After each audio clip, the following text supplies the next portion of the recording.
The Fan, an Odyssey sports station.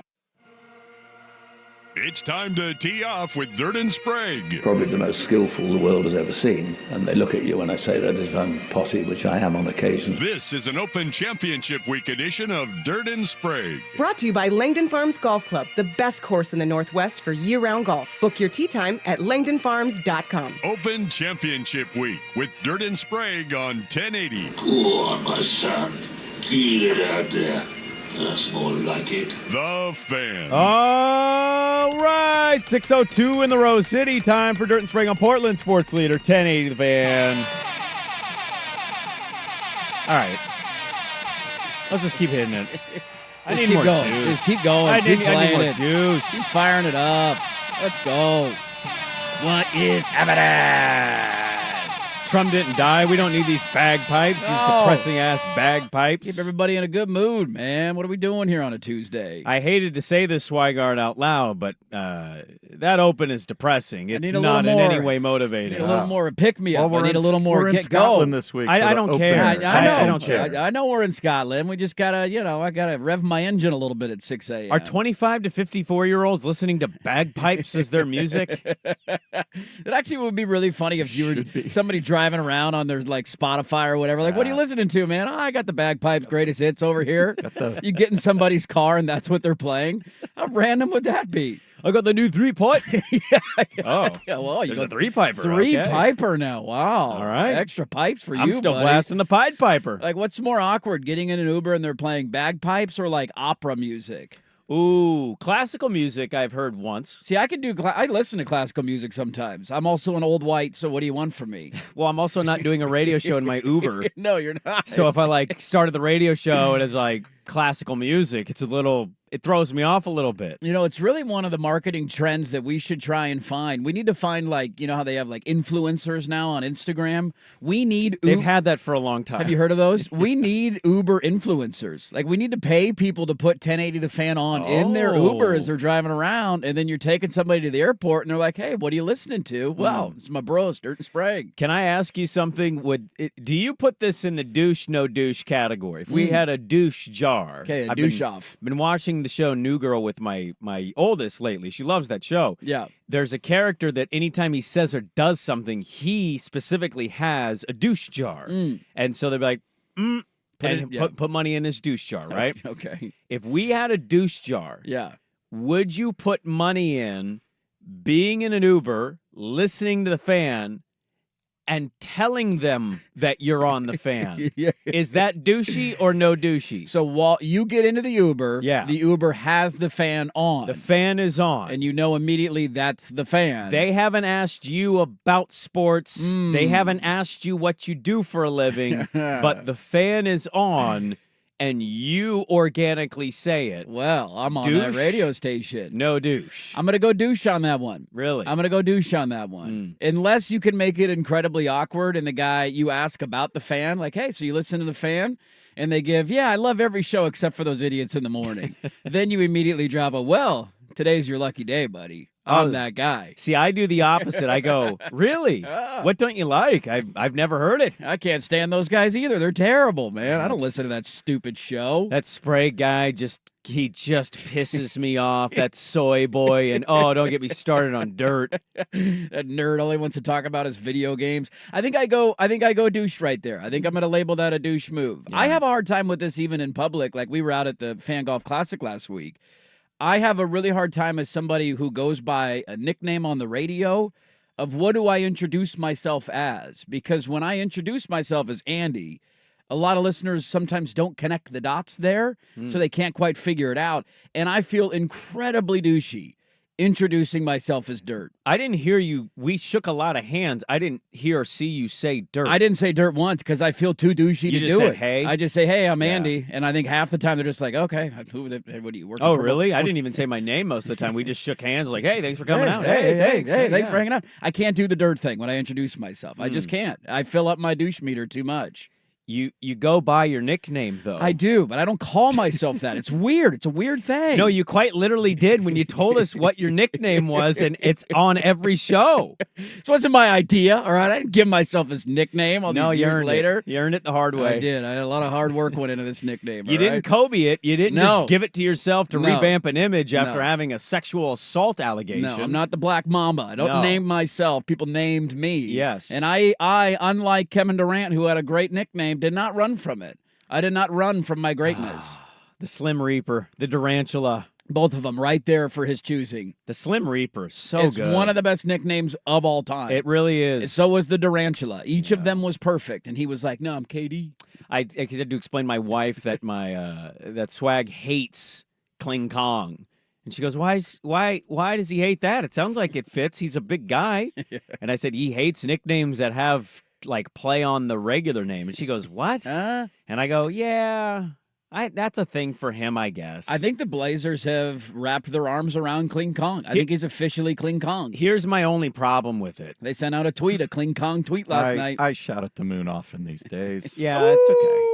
The C and the K sound is really not all that different. I don't like that we're doing it with a K. The spelling of Kong with a K? Yeah, just keep it with the C. If you're going to play into the name, Well, keep yeah, it you C. have to do that. They don't. They're doing it with K. I wonder how many people still don't know his last name starts with a C versus a K.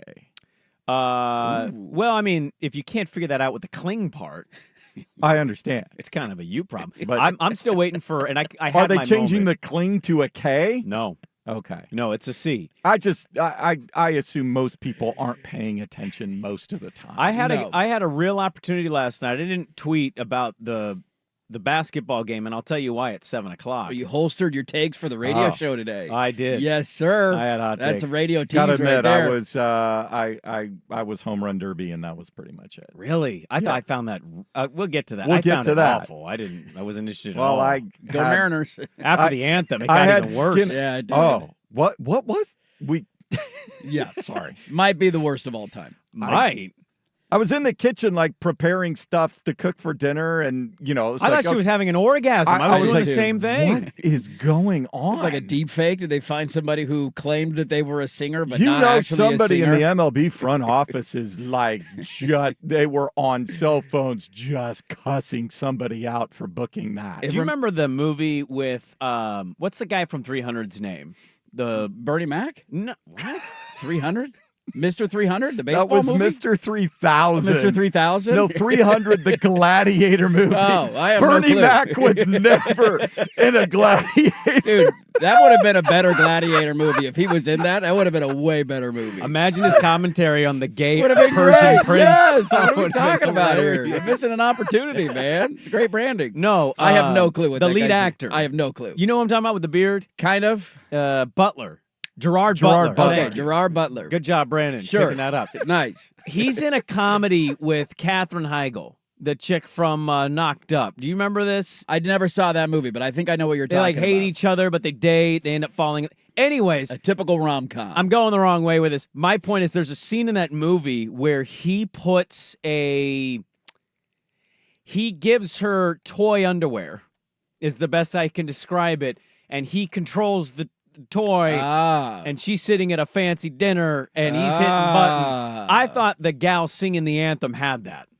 Giving you some of those while she's eating dinner. Did you hear the way she's saying that? I'm like, Is that an actual recording artist? Like, yes, she was a she's Grammy won a nominated. Grammy. I've never heard of her, but evidently she's won a Grammy. Oh, she won a Grammy? I feel like she Oh won a my Grammy. God, I thought she was nominated. All right, hold on. Let me look that up now. My God. Yeah, I thought that they said multi-time Grammy winner, and I was like, Oh, she's a man. country artist. I was like, I've never even heard of this She's person. a country artist? I think that's what they said. Ingrid. Well, I mean, it's in Dallas. We're in Texas. That's what we so- do. Ingrid Andres, I believe is her Andres, name. Yeah, that's right. All right, let me see. Ingrid. I thought it just said nominated, but I mean, it's awful because you can put it in it's the worst. And you can certainly respond, well, Sprague, Roseanne, Carl Lewis. Roseanne's not Nobody thought Grammy- those people were going to be No. good singers. Yeah, you They you weren't- butchered it. Yeah. But Carl Lewis tried. He's just not a good singer. And Roseanne made a mockery of it. She did. But she's not a comedian. singer. Yeah, No, she was she's a not comedian. singer. If right. this person is an actual recording artist that's won awards, Auto-tune. What the hell? Auto-tune. I hope you have those awards, auto-tune. Auto-tune is a hell of a thing. It really tricks people, doesn't So it? when you just Google Grammys, it says Grammy Awards, and there's 4 that comes up. I don't know if these were just nominated, so I will go look into that. But it says Country Album, Country Song, and New Artist of 2021. Oh, wow. Making Making me really not like your genre over there. That's your new artist of the year? Yeah, she did not win. Okay, she is just nominated. I think that's believe. what it said on the thing. So her 2021 album, she was nominated. Lainey Wilson won. For Country Song, she was nominated, and Chris Stapleton won. And for New Artist, she did not win. Another person I've never heard of won in 2021. You know, the other thing that I like that I heard this multiple times from an employee and some other people that were at the Fan Golf Classic. I love how people think they know how you got your nickname. And only you and I really know that story. And I will never tell anybody. I say, if Dirt wants to tell you, he'll tell you. And if he doesn't, that's his business. I've never told the story on air. I probably won't. Shouldn't Probably tell that story on the air. day I get fired. I I'll tell don't know the on air. story. Yeah, I've never told the story on air. I don't know the story. When people come up to me and say, "Is that how you got your nickname?" I always just say, "Yep, Yep. yep." I hear it too, and I always laugh, and I go, you don't know. That's how it happened. Yep, you got me, dude. What you did was real. What Yeah. they're talking about was real. Yeah, that was absolutely a part of it. It's a part of the story. It's a it's piece. not the story. It's a thread, it's a piece of the puzzle, if you will. Yeah, and it definitely is. But I was looking for yesterday a moment during that game, and I should have tweeted it out. I don't know what listener it was, but I want to give him credit. I think the Block Lobster has got real legs to it. The Block Lobster. I think it's got the main thing is so good that you play into it, and then he's just going to be a blocking beast who may be a decoy. Blocking beast. The Block Lobster is just I could get down with a block lobster. I'm all in on that. How many blocks did he have last night? I know he had 5 in game 1. 3. 3 last night? Officially, yeah. So we're averaging 4 blocks a game? That's decoy stuff. The Block Lobster's got some legs. He was guarding Jared McCain at the end. I'm okay with it. Now, I'm not anti-Kling I think Kling Kong's fun. I'm all for it. I'm with you on the spelling of Kong. The C and the K, The C, you got to go with the C because his last name starts with a C. But if you run with the Block Lobster, I'm not upset about that in any way, shape, or form. I think he could be somebody that has, the Klinger, Kling Kong, the Block Lobster. He needs to pick a lane. He needs to come out and tell us. The Tall White Hope. This is what we're going to call me, and this is what we're going to go with going forward. We need some direction, Donovan Clingan. Help us out here. Let's talk to Sean Highkin today at 7:30 about that. He's going to join us live from Las Vegas. I also want to know if he was with Danny when Danny evidently was pulled on stage at a magician show. Whoa. Yeah. I thought you were going to go somewhere else. Like a hypnotist? No, like a real magician, Okay. and he said a car appeared above his head. Whoa, did they make him disappear or anything? Or that was it? Just a car showed up above your head? I have a lot of questions with this. If you get pulled up on stage at a Vegas show, the one thing he omitted out of that story, was he like waving up and down his hand like a Pick kid me, in class? pick me. Yeah, is it like a random seat they pick? They just like point like, hey, whoever's sitting in 12C is going to be the guy that we choose or gal that we choose? Was he sitting just in enough light where the magician saw him? And you know how animated he gets when he laughs. And it was just like, barreling over, laugh. And they're like, let's pick Danny. I think I'm anti getting called up on stage guy. My brother-in-law had it happen to him at a show in Vegas, and he said he felt so uncomfortable. That's awkward. You're sitting up there. You can't really see anybody. The lights are super bright. Right. Everybody's staring at you. You have to go along with the act. I don't know what the act is. What are you going to make me do? I'm passing. Can I tell you where I'd feel uncomfortable? It'd be the opposite of these Usher shows. These Usher shows, have you seen these? Usher goes to the crowd, and he basically grinds on your wife, and you're just having to sit there and take it. And you're like, cool, I'm in a corner right now. Yeah. This is great. This is not having any fun. About to get divorced. I'm burning all my Usher albums. I would be, I think, bad if a female artist did that to me. One, I wouldn't know what to do if my wife was right next to me. Like, let's say it's Megan the Stallion. Megan the Stallion. Just grinding on you. Just in all the crowd. of the stallion. That backside is just... It's pretty cool, huh, honey? Yeah, you having fun? But like, see, you gyrated with it. Do I gyrate with her? I mean, you're not just going to stand there like a stiff. Do I No. grab it? No hands. I instinctually think I want to grab just... No hands. It's like No? a strip club. You can't touch. no, Do not no touch touch. the So I'm just like, merchandise. put your hands up.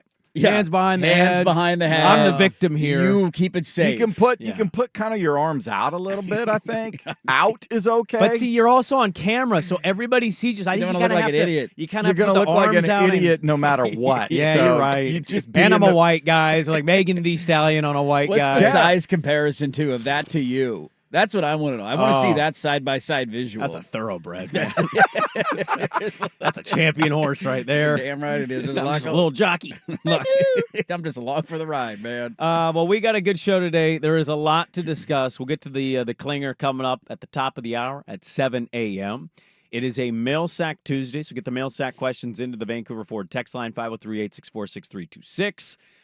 And we've got a lot of college football, like a lot of college football. We'll give some thoughts on the Home Run Derby, and we have a huge thing we have to decide at 7. Swag, I don't know if you're up to date on this massive show news at 7 a.m. I don't know if you were on the email yesterday. I did see a Twitter post. Okay. 7 a.m., we're going to decide some things, okay? It's a loaded show. Dirt and Sprague, good to be with you. Let's get it going. College football odds and ends. We'll start in college football on the Fan.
is an Open Championship Week edition of Dirt and Sprague Brought to you by Langdon Farms Golf Club. on 1080 The Fan. All right, welcome back in. Dirt and Sprague with you.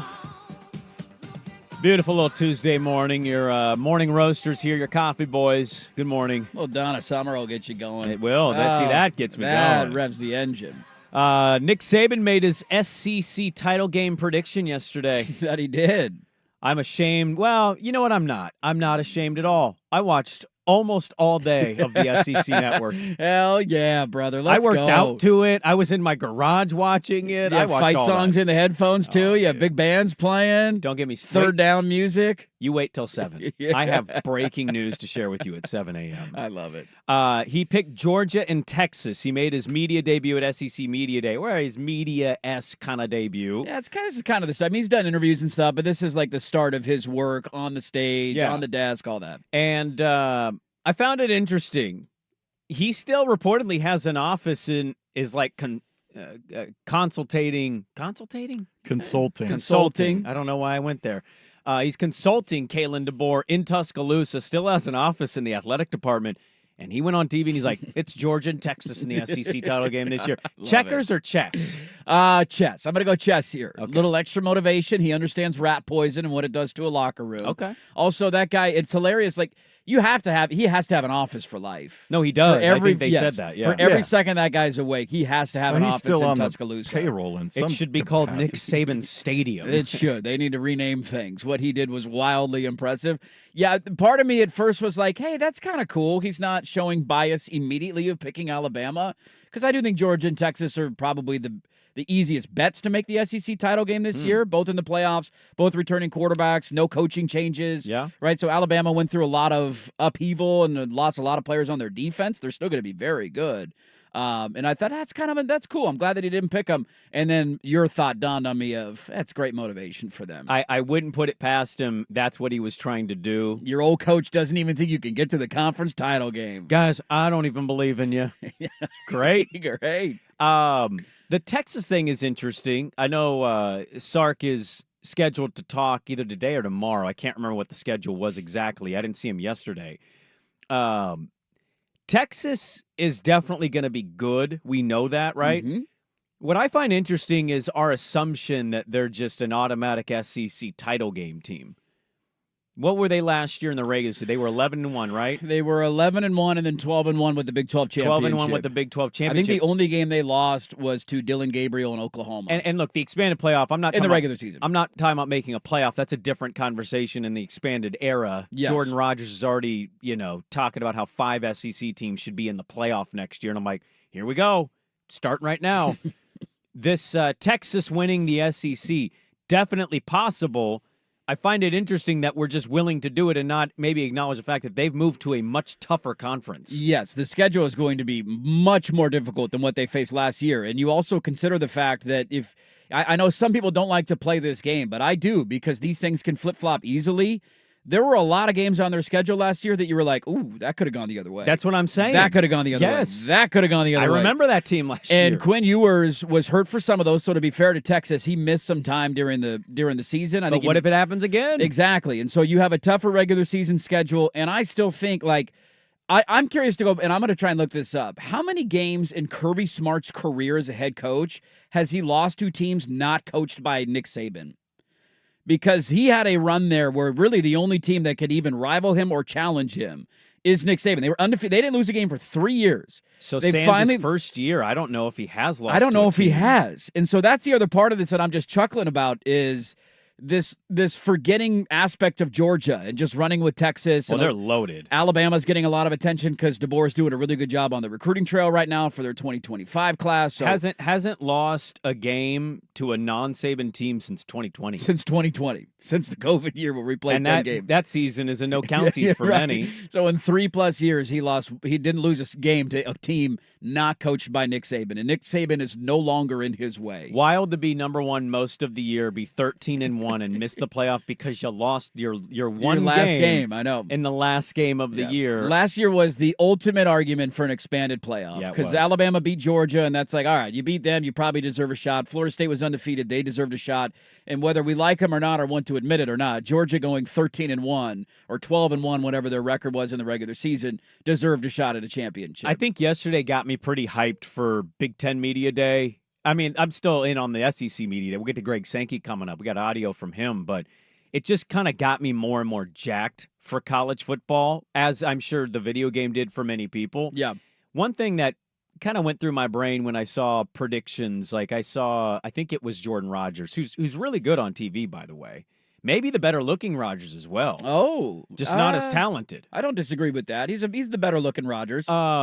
He was talking about him and Dusty Dvorak were going through the teams they think could make the playoff.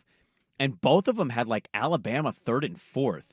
And here's my only question. I was thinking about this last night, show prepping.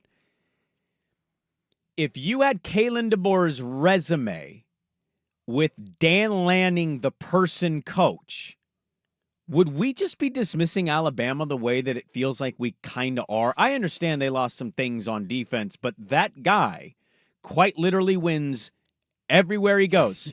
And he wins when you don't think he'll win, and he beats teams that you don't think he'll beat, and you can say, well, it's fluky, couple plays. His whole career has basically been this. And I find it interesting how we're just like, I think Bama will be lucky to win 10 games. And I think if you gave the resume, the lifelong career resume of Kalen DeBoer, who has been coaching longer than Dan Lanning's personality and his kind of reputation, I don't think we'd be doing this to Alabama, and I'm going to be fascinated to see what Jalen Milroe does this year in that system under that coach, because go look at Michael Penix. He couldn't stay healthy, but also the numbers just exponentially go through the roof. Mm-hmm. And it's interesting to me, Alabama, who's now recruiting like a juggernaut, we're not quite giving them this benefit of Bama probably going to be in the SEC title game. And I think if it was Dan Lanning with the resume, and this isn't a shot at Lanning. Sure. I'm saying the thought. I don't know if we'd be doing this to Alabama. He's not a very outlandish personality type figure. He's very quiet, very reserved. Doesn't say much when he does his interviews are horrible. It's boring. It's like listening to paint dry. I see, and it's funny because I agree with what you're saying with Lanning, and if you had a more bombastic personality there in Tuscaloosa, maybe there's more discussion about this. I also don't view picking them 3rd in the SEC as some giant slap in the face in this era of college football. Like, you tell me they go 10-2, but Texas and Georgia go 10-2 or 11-1, or Georgia maybe goes undefeated. That's not a horrible season, and Alabama's a college football playoff team. They're going to the college football playoff. The other part of this is... Well, the broadcast I'm referencing, though, like they were saying they'll be lucky if they're the 4th best team in the SEC. Yeah, and I'm not there yet. I think Missouri is a kind of underdog sleeper in the SEC this year. They're bringing a ton of guys back. That was a really good team last year. Ole Miss is loaded up in the transfer portal. They have their starting quarterback back. And then there's wild cards, right? Like, what is LSU? Did they figure out how to play defense in the offseason? Tennessee's got a basically freshman starting quarterback, that prize prospect, the Nico, I can't remember how to say his last name. Yeah. So there's a lot of kind of sleepers in the SEC as well that maybe make a charge here. They don't have a lot of the cellar dwellers in the SEC other than Vanderbilt. Bama on their schedule? Yeah, so their first game, September 28th against Georgia, is in Tuscaloosa. But they're at Tennessee, they're at LSU, they're at Oklahoma. Yeah. Not to mention an early road trip to Wisconsin and non-conference too, which I don't know how good Wisconsin's going to be. They should win that game. They have to face Missouri and Auburn or at home. Yeah. And Auburn, I don't know how good South Carolina's going to be this year. Beamer's, I mean, they got a decent team. But they don't have... I saw his interviews, and he basically ducked the media. He took up most of his availability time on the podium. He's got real lame duck coach energy to him. He looked and sounded like a guy. I watched him on the SEC Network. He looked and sounded like a guy that kind of mentally won't be surprised if he's let go with 2 games left. Well, that's one of those, like, good luck winning in that conference if you're South Carolina. Enough to keep your job. Like, you go 7-5. I don't know who's They were 5-7 last year. That was a disappointment. It was a disappointment because I think he's in year 3 going into year 4 now. But anything less than, like, 8-4, you're probably... Billy Napier's the same way. Yeah. Like, good luck winning with that schedule. You're going to get turfed if you don't go at least 8-4. Right. And it's not easy to do. I think the other part of it is what Swag is alluding to with Bama is just It's a really tough schedule, and they are recruiting at a high level for 25. Kalen DeBoer has won everywhere he's been. They also lost a lot of their best defensive players. But it's Bama, so I think naturally in my mind, sure, you're just replacing them with other 5 stars. That's kind of what I'm thinking in my head. And that might end up being the case, but I think there's an aspect of when you have a guy like Caleb Downs, who is one of the best safeties we've ever seen there, transfer out. Is the next guy going to be as good as Caleb Downs? He's going to be good, but is he that good? And so if you take a step back here, a step back there, nobody's arguing that Alabama's going to go 7-5 next year. And if you are, you're stupid. But not winning the SEC, they're likely still going to be a college football playoff team. We'll hear from the commish of the SEC, who's kind of viewing himself as, I think, the god of the entire sport at this point, Greg Sankey. And I got some other odds and ends I want to get to from what I heard and saw yesterday. We'll get to that next, but first, Swag with the sports update. This is an Open Championship Week edition of Dirt and Sprague. Brought to you by Langdon Farms Golf Club. Now, from the Fan Sports Desk, a Sports Center update on 1080 The Fan. Brought to you by Biggs Chicken. Try their smoked and fried wings tossed with a perfect dry rub served with a trio of killer sauces. Menus at BiggsChicken.com. First on the Fan, Major League Baseball showcasing its sluggers Monday night. Teoscar Hernandez outlasted Bobby Witt Jr. to become the first Dodger to ever win the home run derby. Witt's last swing grazed the center field wall at Globe Life Stadium before it dropped into the field of play. The main event ready to go tonight in Arlington. It's the All-Star Game. Pirates rookie sensation Paul Skeens gets the start on the mound for the National League. Orioles ace Corbin Burns will get the start for the American League. You can hear this one on 910 ESPN Portland. Our pregame coverage starts at 4 o'clock. Trailblazers pick up their first Summer League win in Vegas, 97-95 over the Sixers. First-round pick Donovan Clingan finishing 8 points, 11 rebounds, 5 assists, and 3 blocks. Bryce McGowan's off the bench, led Portland with 20 points. Blazers right back at it tonight. They'll take on the Wizards, 5:30 on NBA TV. The New York Knicks have signed free agent guard Cameron Payne to a one-year veterans minimum contract. Payne split last season between the Bucks and 76ers, averaging 7.5 points and 2.5 assists in 78 games. More sports scores and stories in 30 minutes. Jason Swigart from the Fan Sports Desk. Listen live or on demand at the Odyssey app, the Fan's desktop player, or tell your smart speaker to play 1080 The Fan. Got a smart speaker? It's The Fan in your office and every room of your home. Tell your smart speaker to play 1080 The Fan.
Ryan Day, we were saying about Jim Harbaugh. Was it 3 or 4 straight Harbaugh lost to them? Oh God, I'd have Let me to. go He look. was there for a long time, and I want to say he lost. I want to say he was there at least 7 or 8 years. I don't know if they played in the COVID year. Remember that was a dumb year. I'm not sure if they played. He might have, backed out COVID reasons or whatever. I remember that being a kerfuffle.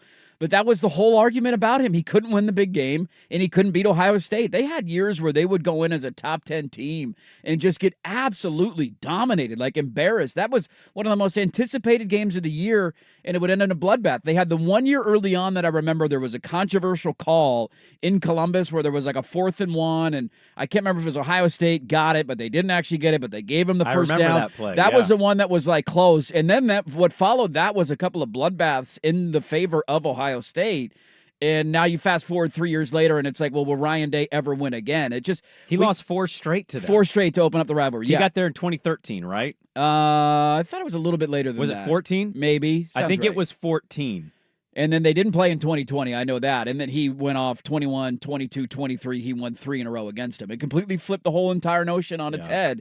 And Ryan Day has the ability to do that. That's the funny part. We get stuck in these, can't win the big one, hasn't won the big one. Will he ever do it? We should fire him. And then things change dramatically. Brian Kelly, while admittedly, he is a horrible person for killing the staffer at Notre Dame. The wind did that. Phenomenal head football coach. And one of the most underrated, I think, in the entire country. That dude has won double-digit games, I want to say, 6 or 7 years in a row. His last 4 years at Notre Dame, they won 10 games every year. Well, don't shortchange his Cincinnati stint either. Cincinnati run was great. Took him a couple years at Notre Dame to get them off the ground. And then his first 2 years at LSU, he took over with a quarterback that nobody gave him a chance to win with in Jaden Daniels. Won a Heisman Trophy and won 10 games back-to-back years. Slight disappointment, similar to Caleb in year one at USC, that you have a quarterback so good, but you can't capitalize in terms of overall team success of championship contention because you don't have a defense, but he is a tremendous head coach. The wild thing about last year is he came out before the year, I think, at SEC or LSU Media Day, and he basically said, our defense is going to suck. He acknowledged it and admitted it. He didn't say that exactly that way, but he was like,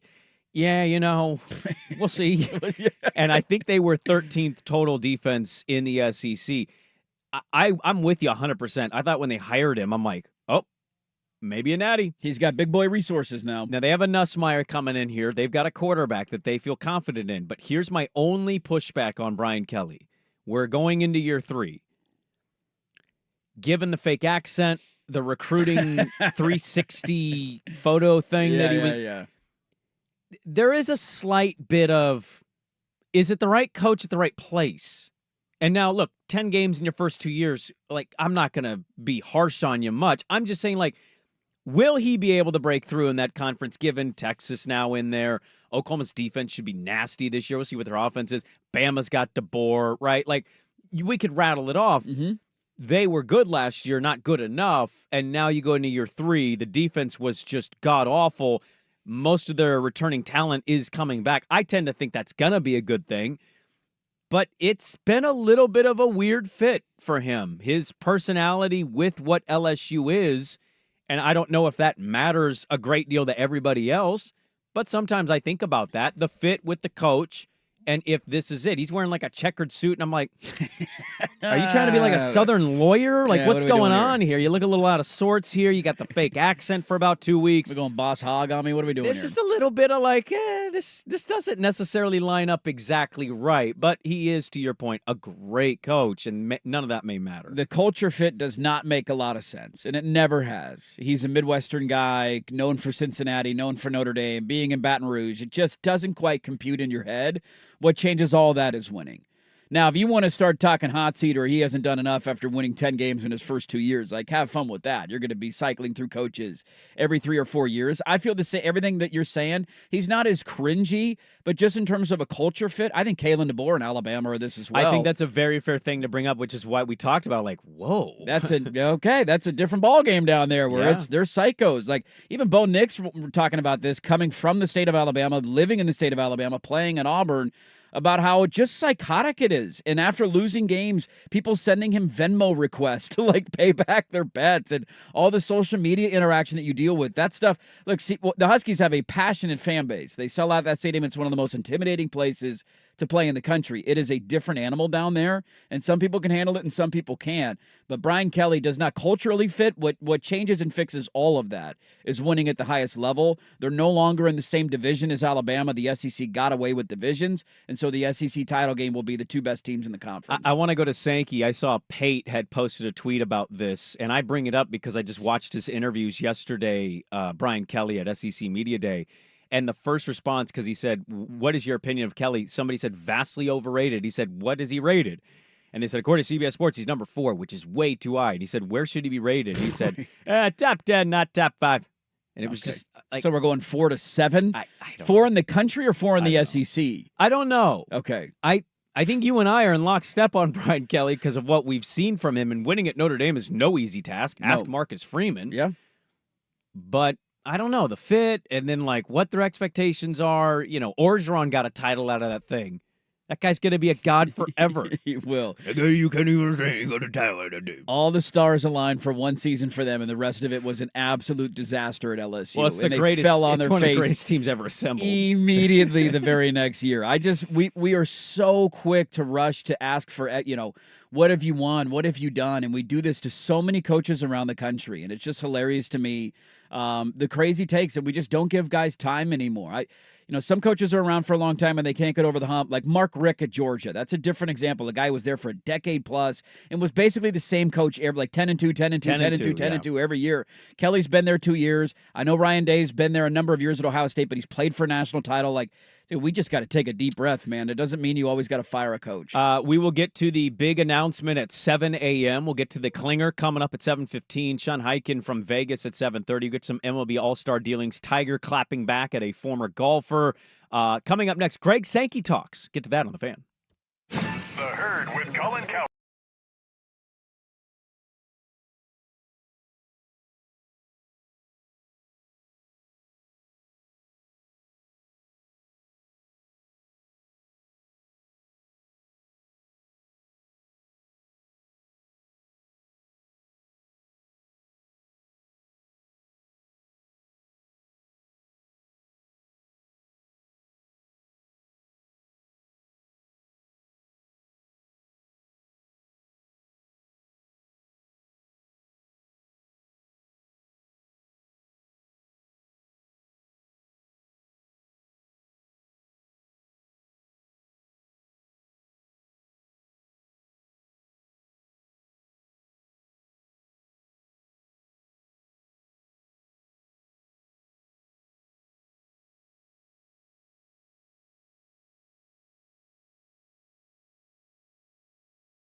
This is an Open Championship Week edition of Dirt and Sprague Brought to you by Langdon Farms Golf Club. on 1080 The Fan. All right, big announcement coming up at 7 a.m. for the show.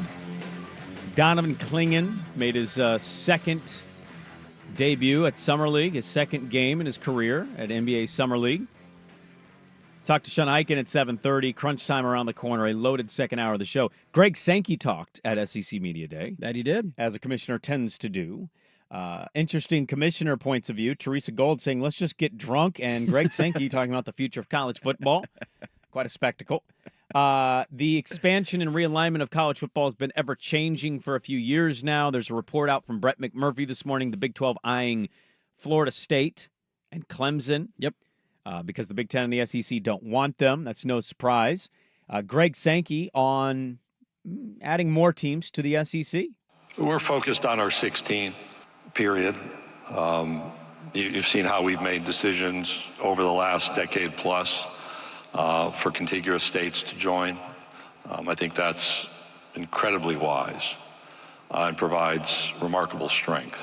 He also talked about the expanding college football playoff. Because there's been a lot of change in leadership positions in college sports, and that's true among athletics directors, presidents and chancellors, and commissioners. And as you walk through change to the college football, or the BCS to the college football playoff, you really had the same people for years and years, decades, leading that effort, and so there's an attachment. And not right or wrong, just you ask the why. The why is people come in with different ideas, different questions. I think what we've done wisely is say, let's go to 12 before we go to 14. That was introduced in conversation. So we'll be at 12 at the end of this season, and certainly next season, and that gives us some time to make decisions.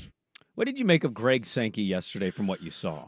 Well, I think that line indicates pretty easily that the playoff will expand rapidly again. We're not going to be at 12 for long. I wouldn't be shocked if 2 years we find ourselves at 16. I think 16 is the number they want to go to. Probably the sweet spot number. You don't have first-round buys. It gives the top 4 teams chances to host playoff games, which would be big money earners for them, and I think the schools would love that. So, and I'm all for it. The more the merrier. The SEC, to your point earlier, there's going to be an argument every year for 5 or 6 SEC teams to get in. The Big Ten's going to try and make an argument for 4 or 5 teams to get in, and so we need more room here if we want to make everybody happy. And so I think 16 ultimately is the right answer.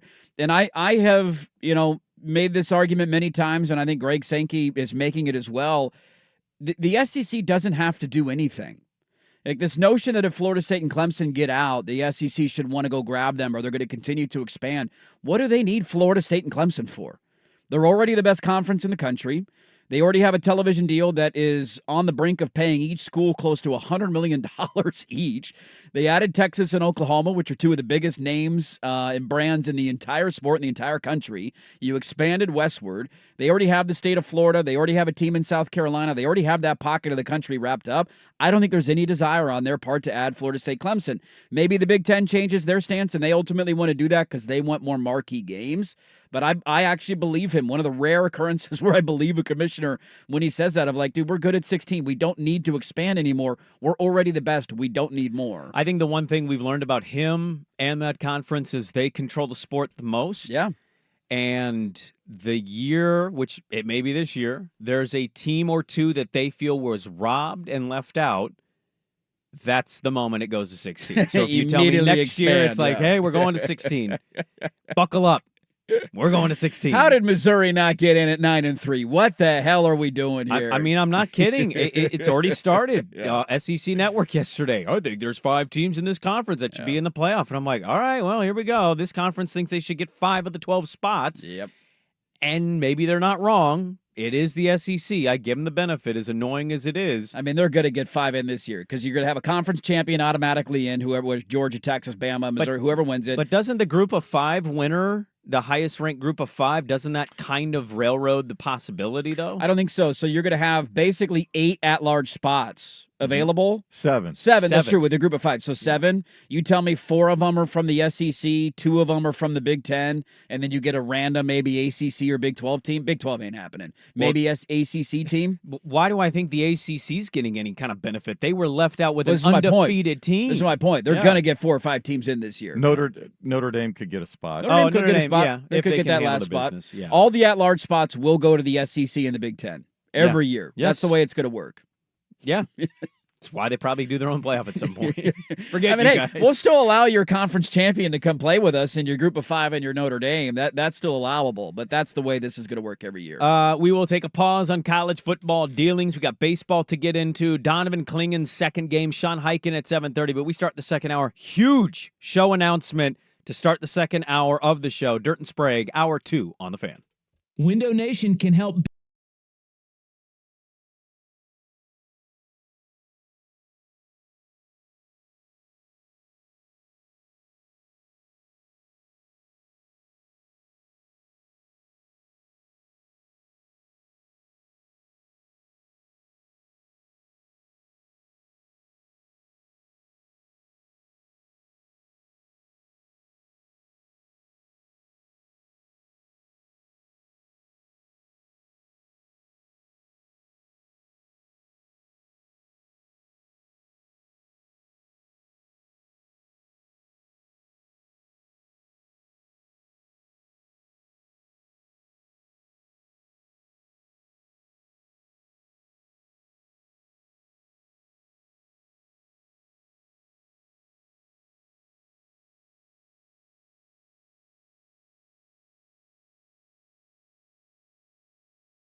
The only way to rewind Portland's sports leader, 1080 The Fan. The Open Championship this year is being held at Royal Troon. Well, that was rather fortunate. I think it's rather whacked, that pretty young wench in the little light-coloured dress there. This is Dirt and Sprague. Brought to you by Langdon Farms Golf Club, the best course in the Northwest for year-round golf. Book your tee time at langdonfarms.com. Open Championship Week with Dirt and Sprague on 1080. It's not my fault nobody can understand what you're saying. The Fan. All right, welcome back in. Our numero dos here on The Fan. Dirt and Sprague with you. Happy Tuesday, everybody. How we doing? How we feeling? We've got Donovan Clingan to talk about coming up at 7:15. The Clinger plays his second Summer League game. Dominant defense late to lock up a dub. Just saying. I mean, Sean Highkin will join us live from Las Vegas. Always nerve-wracking asking people in Vegas if they can join us at 7:30 a.m. Yeah, you got to know the personality of the person who's in Vegas. I don't know a lot about Sean Highkin. Seems like a trustworthy 7:30 a.m. Vegas guy. If he's doing anything in Vegas, it's live music, and then he's going home and he's going to bed. If I was in Vegas and you tried to book me at 7:30, not happening. Really? Not happening. Impossible, huh? Impossible. Good to know.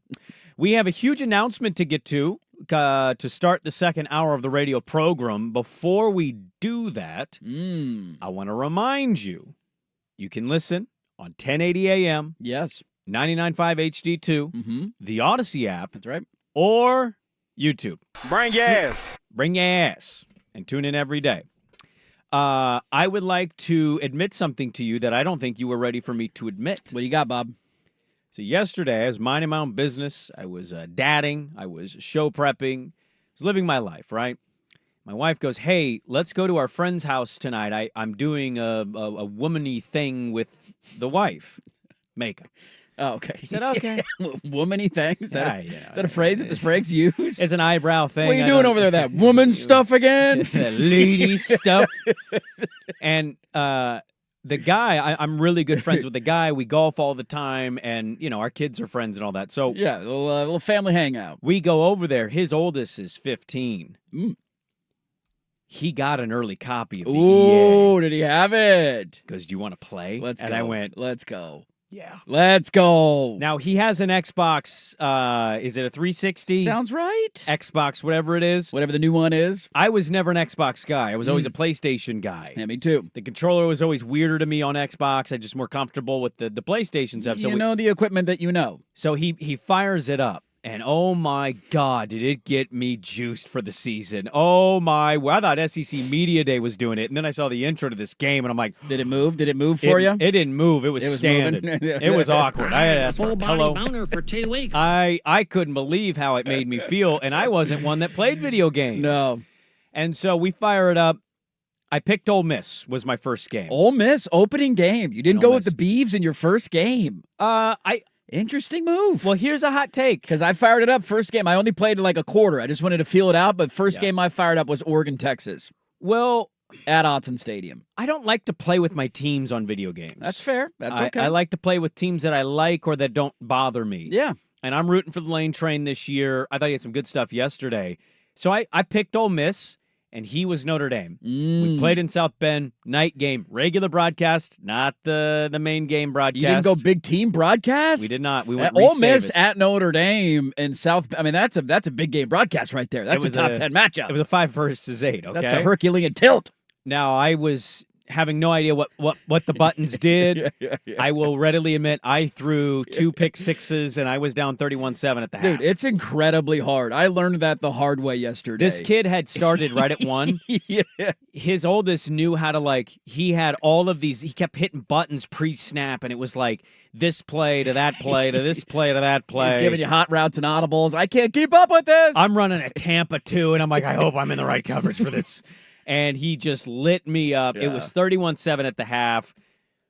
We got to 38-33. Ooh, little comeback. Minute 10 left. Little running Rebels comeback here. Ultimately scored a tud. 45-33. We Valiant effort. Valiant effort. Valiant comeback right there. Really good comeback. I play his dad, who his dad I heard had beat him earlier in the day. Uh-oh. I said, all right, bring it, old man. Yeah, what do you got? And it was a bit of a slugfest. I went Bama. I wanted to see what Milroe was in the DeBoer offense. Sure. And he went Missouri. Ooh. So a slight difference in talent gap, but he was the better, more experienced player. I ended up winning that thing. Let's go. 1-1 record. Got a pick 6. Played some really good defense.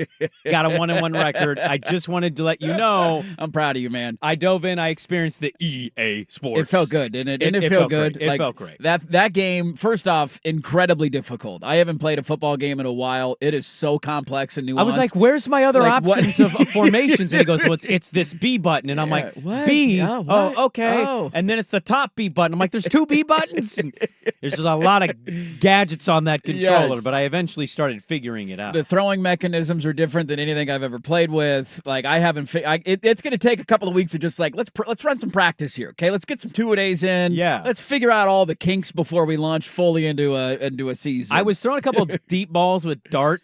And he was not throwing them to the spot it was showing where the ball. He was throwing straight liners, and so he was able to just jump and pick. Sure. Is there a way to I think that there is. I think it's like, I think you got to hold down like an L1 button and it gives you a little air, or maybe it's an L2. I don't think the Xbox has an L. I haven't quite figured that process out yet. That was not a part of my bingo card yesterday. I didn't get that far into my development and learning of NCAA football yet. I don't think I'm going to do it this month. I really want to get us. I want to Twitch us. We need to Twitch this. I think it'd be great. This needs to be Twitched. It will be Twitched. We have our former intern who is a Twitch bro who's offering to set us up with cameras. Yes. Figure this out. I want to do this. Just a running. I saw a bunch of Beaver fans. I think Carter Baines had a tweet saying, fired up my first NCAA game. Oregon State's got a lead 48-7 over Oregon in the third quarter. And Reeser's going crazy. Hell yeah. It's like, yes, I dude. don't like to think of myself as old. Yeah. I feel ancient listening to this discussion. Really? I have no idea what the hell Swag, you should have seen me with the controller. I felt like how you feel right now. He was like, hit the B2 button. And I'm like, I see the B. Where's B2? Which and he's one like, is that? It's the top. And I hit the back button. And he goes, no, that's the back right button. B2. I'm like, it's going to take a while. Okay. And then I had a thing where I didn't know how to spin or anything. And I go, hey, like, how do you move? Like, what is the jump and the spin? And he goes, you can juke. And I go, how do you juke? And he goes, it's the right joystick. And I go, you can use the right joystick? I wasn't even touching it. Yeah, that's how you juke, man. No idea. You got a right joystick in. I had no idea. Can I run the wishbone? You can. Yeah. You can run whatever offense you Dude. want. You can run the triple option. You can run the wishbone. Single back, spread, pistol, gun, the like Wake whatever you Forest want. slow mesh is in there. Oh, it's great. It's all in there. And the one cool thing is eventually you can pick like literally whatever formation or concepts you want and put it into like a custom playbook. So you can kind of combine whatever schemes that you like into one thing. Look, the game's incredibly hard. I nerded out hard yesterday. Teddy ball game. Yeah, how was Teddy? I was going to ask how Teddy was. That kid, whatever he wants for the first Christmas, he is getting, man. Well, whatever he wants. regardless. It was going to happen either way, but now at least I can spoil him a little bit. Dude, so the game comes out at 1. Early release is at 1 o'clock. Okay. I thought there was going to be another download step. I had already downloaded it, but there wasn't. Right at 1, you could fire it up. Ready to go. And I didn't realize that. He went down for a nap I think he legitimately fell asleep at like 12:48. And it was in his like normal daytime routine, 12:48, and he slept till like 2:35. Oh my god! And I was like, "Are you kidding?" And I had the monitor right there. I'd already run the dog. I took him for a long walk, and I'm like, 1 o'clock. How long until he wakes up? And I was playing. And I'm like, dude, he gave me an hour and a half right when the game came out. That was all I needed. And then I got back on when he went to sleep later in the night. So, a couple things. How loud was your television? Given you didn't want to wake, but you have the drum line. I know it's a combo. I had to go. I went middle volume, Okay. not too loud to wake him up, not too soft that you can't enjoy the ambiance of the marching band on third down. This, for just being honest sake, there's a lot of people slightly older than us and maybe even younger than us. This is a very nerdy segment. I'm granting you that. Well, it's a nostalgia play. Like, did you play a sports video game when you were a kid? He missed the window. He had Atari. It's I had Atari. He was in college. They didn't have technology in the then. early 90s. It's true. I forgot. No electricity. Once we got past just the joystick, I was out. He used to have to pedal a bike to make a phone call. Hey, is Ted there? That's what it is, though. For me, it's the nostalgia play of like this. I don't play a lot of video games. I loved this game when I was a kid. Well, it was really good. It was college really well football done. is my favorite sport, and I've learned that more and more about myself the older I've gotten. And it put me back in my basement with my brother, throwing the controller against the wall as he whooped my ass for like the 7th time in a row. Now, I want my payback against my friend's kid. I'm going over there. I'm getting payback on this little squirt because he was kind of cocky sniffing too. He was just like running halfback dives when he was up. All right, give me the ball back. You watch what happens. All right, we're running the clock here. I had heard through a reliable source that you were contacted from Primetime. Oh, I did. true? Yeah, Buck sent me a text. So they did a poll question of what's the most exciting thing for this week. It was easily this. Yeah, and it was the football video game, the Open Championship, or the MLB All-Star game. And I somehow stumbled on me being the only one that was jacked about all three, which I think there's more than just me. But I was glad to be the flag bearer of that poll question, and that's what I answered. I said, this is the easiest one you've ever given me. I get an Open Championship every year. Now, I'm psyched to watch the Open Championship.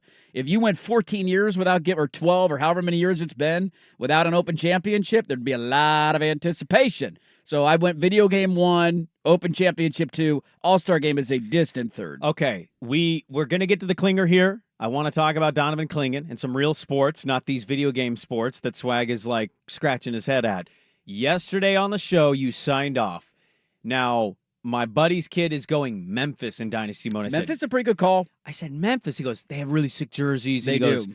Man, they're really hard to build a dynasty with. And I go, yeah, the NIL and all that stuff. Their unis are awesome. Their stadium kind of sucks. Your final 8 dynasty mode choices, we signed off the show with you choosing Virginia, Iowa State, South Carolina, East Carolina, Va-Tech, SMU, Nebraska, Georgia Tech. The hats are on the table. Hats are on the table. For all the radio audience knows. That's right. There were no questions to be asked. No. No answers. What's your pick?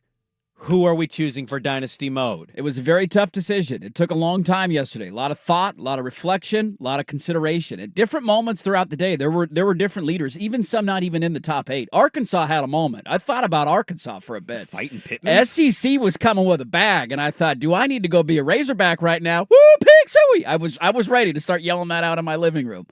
But I have landed on a team that I didn't think I was going to land on for the right combination of uniforms. They play on grass. I'm a big grass guy. Like playing on grass. You're a traditionalist. A nice, underrated stadium, and enough of a challenge that it's going to be incredibly difficult. And I have officially accepted the head coaching job at Georgia Tech. Georgia Tech. Let's go, Yellow Jackets, baby. ACC Yellow Jackets. Let's go, huh? dude. They got white helmets and gold helmets. Yeah. It's a good look. Stadium kind of underrated. They take the field with an old-timey fashion car. The Yellow Jackets dancing in the end zone. It's a cool mascot. In-state rivalry game against Georgia at the end of the year, so I got to beat the Bulldogs every season. It wasn't easy. The Ramblin' Wreck. I landed on the Ramblin' Wreck, the Georgia Tech. How did the parents take the news? Were they happy about this? They were happy. I know Mom was kind of leaning Nebraska. But... It's a long ways away. I got to move to inner city Atlanta. Yeah. Georgia Tech, I remember being in Atlanta and driving around in an Uber and then being like, hey, that's Georgia Tech Stadium. And you're like, what? It's just like legit right in the heart of Atlanta. Really? And I knew it was in the area. Was I never it Bobby Dodd Stadium? I think that's what it's called, Bobby Dodd. Yeah. You're just like, okay, that's where they're in inner city Atlanta. In doing one media question follow-up here, and then we'll go to the clinger, could you give the top 3 how it kind of... Top 3 final. Iowa State was a close second. Ooh, I was wondering where the Cyclones Iowa State was were. close. What was their breaking point was they have a side of their stadium that's not closed. As a Beaver fan, I can tell you it sucks when that happens. I don't like the optics like of that. either, yeah. And the rest of the stadium's cool. I need the full stand. I need the full enclosure, and that one tossed them out of the running. Nebraska was third as well. Nebraska was close. I thought you were going to go the Pony Express, except their stadium kind of sucks too. Their stadium kind of sucks too. Yeah. You got to write the fun. It's got to be the right combo of unis and stadium and difficulty of a rebuild. And Georgia Tech answers all my questions, man. If I had Photoshop on this laptop, I'd put a Photoshop picture of you smiling with a Georgia Tech hat on, showing that you made your commitment. If I would have thought more clearly about this, I would have bought all the hats of the teams. I should have done that last week and had them sent in and then put one on during Just the gone show. on Amazon and got the cheapest dad hat. Find a $10 hat of all these different schools. Happy for you. Good luck to your Dynasty mode. Thank you. Sick Dynasty mode with Georgia Tech. Very excited. Very excited. All right. Donovan Clingan's second game as a Blazer. Next on Fan. It's the Vancouver Ford text line.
have a little fun before I die. There's a man next to me, out of nowhere. Clingan now comes. Oh, the big man rising to the occasion and the big-time thunderous throwdown. This is an Open Championship Week edition of Dirt and Sprague.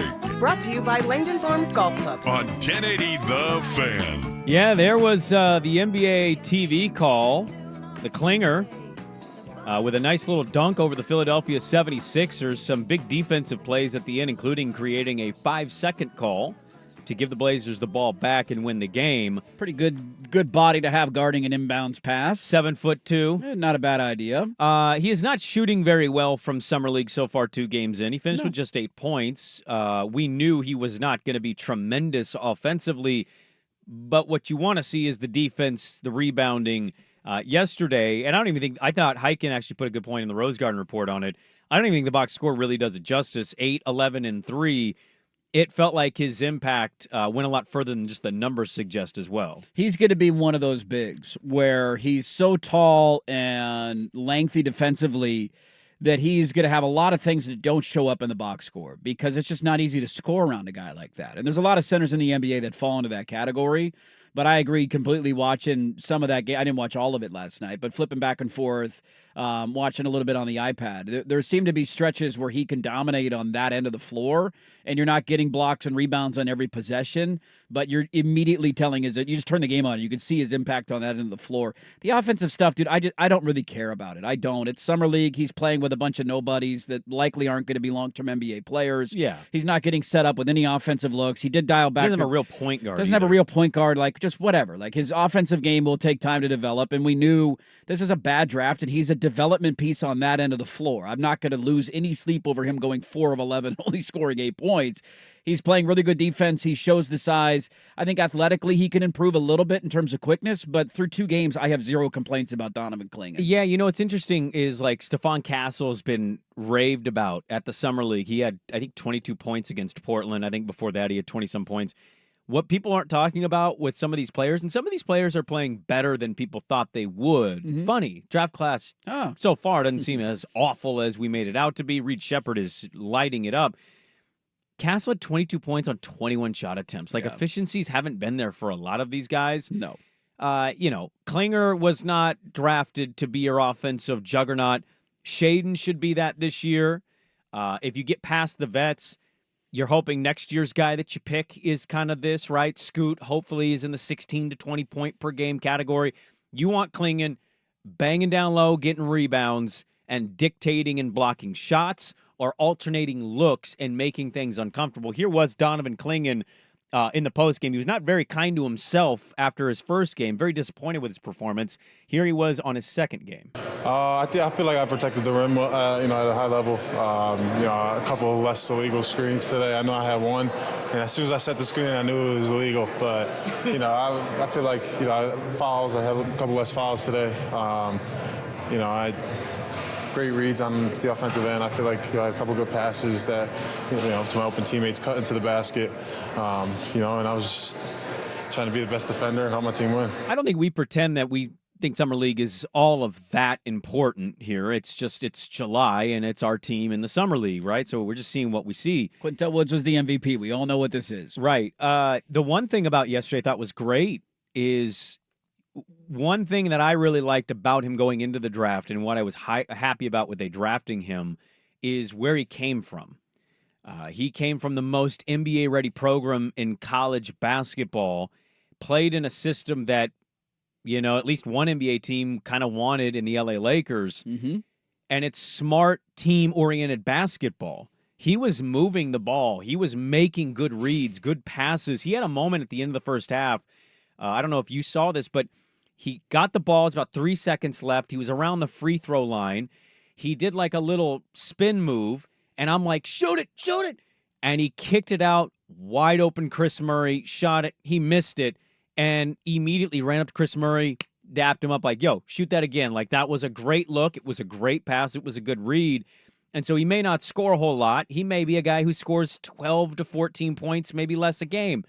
But go get the rebounds, be a good passer, a good teammate, a leader, and a stalwart on defense, and I'm happy as a clam with it. Yeah, it's funny that we get so caught up in worrying about culture and what's it going to look like on a 20-win team, and what if you lose the veterans. Like, having guys like Donovan Clingan help a ton in that category. He's a guy who knows how to win, who's been around the right cultures, and so he's going to help you exponentially in that category. But I loved his post-game comments for two reasons. One, he was number 2 on the team in assists last night. There was a random bro off the bench who had 8. He had 5, as second most on the team. And to your point, could have been even more if guys are knocking down open shots and the team's better around him.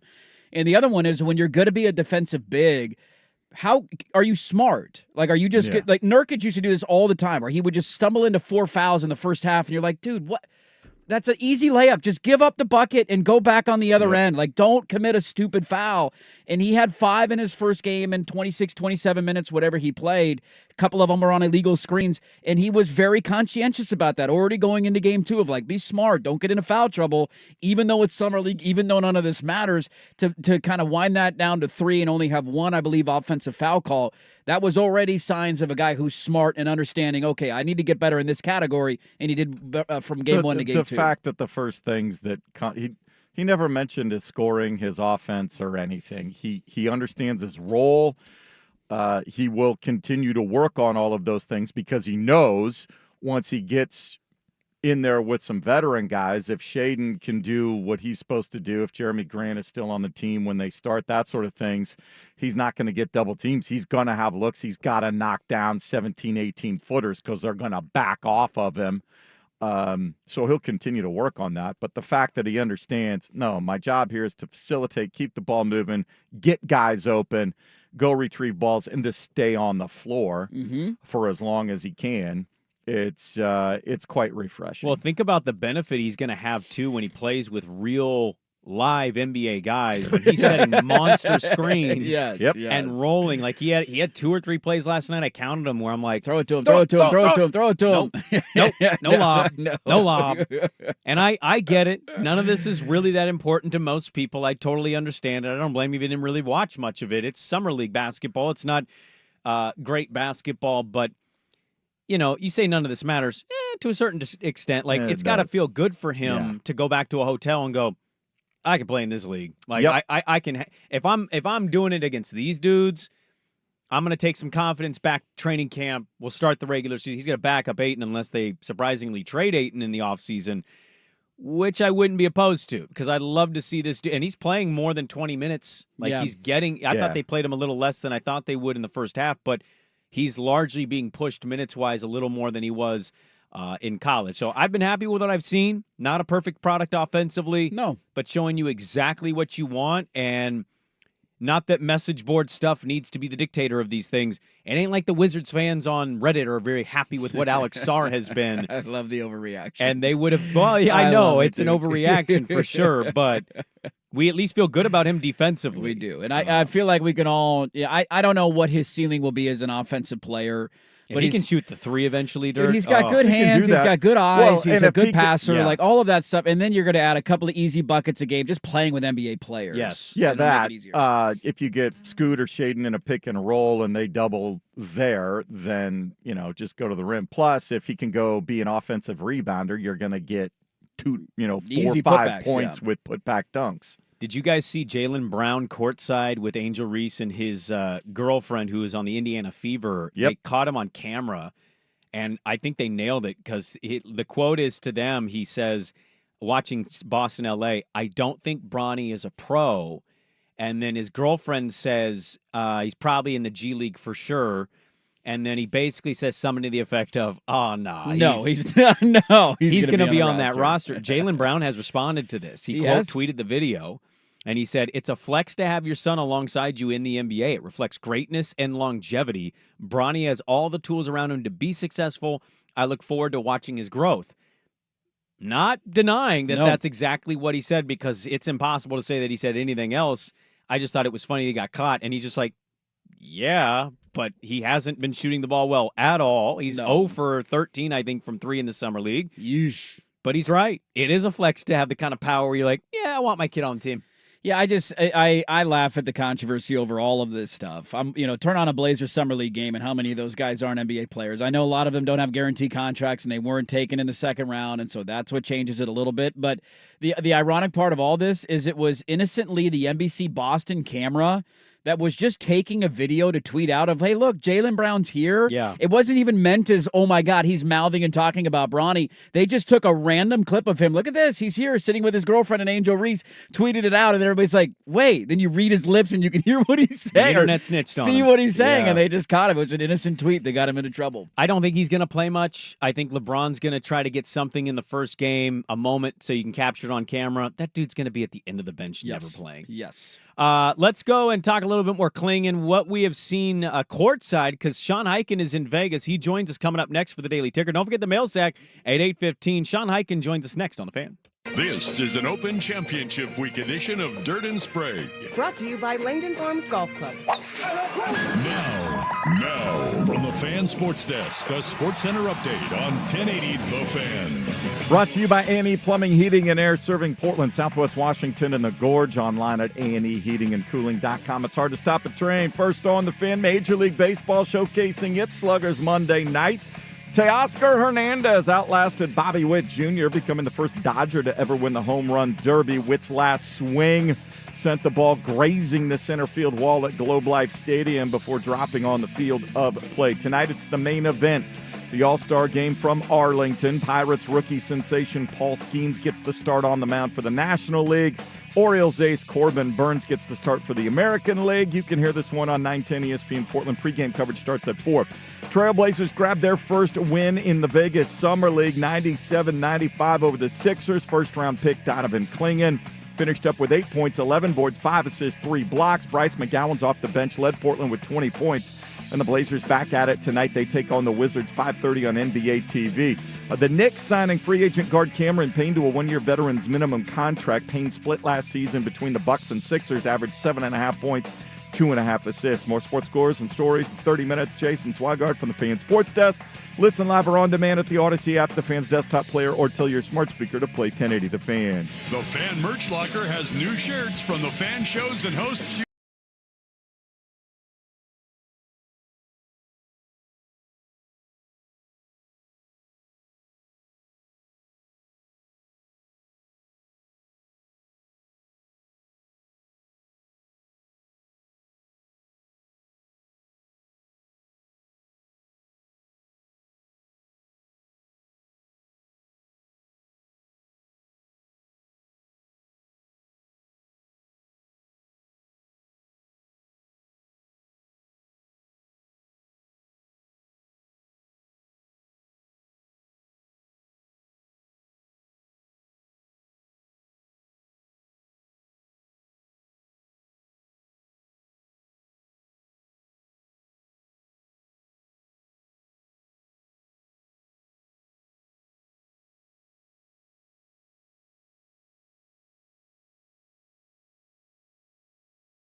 stories can slip through the cracks. Now, before we do this, let's go over the ground rules. Pelican Brewing presents The Daily Ticker, where Dirt and Sprague visit with the insiders that are covering the stories you've heard about, and some you haven't. How'd you do that? Actually, I'm not even mad. It's amazing. The Daily Ticker with Dirt and Sprague is poured by Pelican Brewing. Be ready for your next afternoon vacation with Beak Breaker Tropical.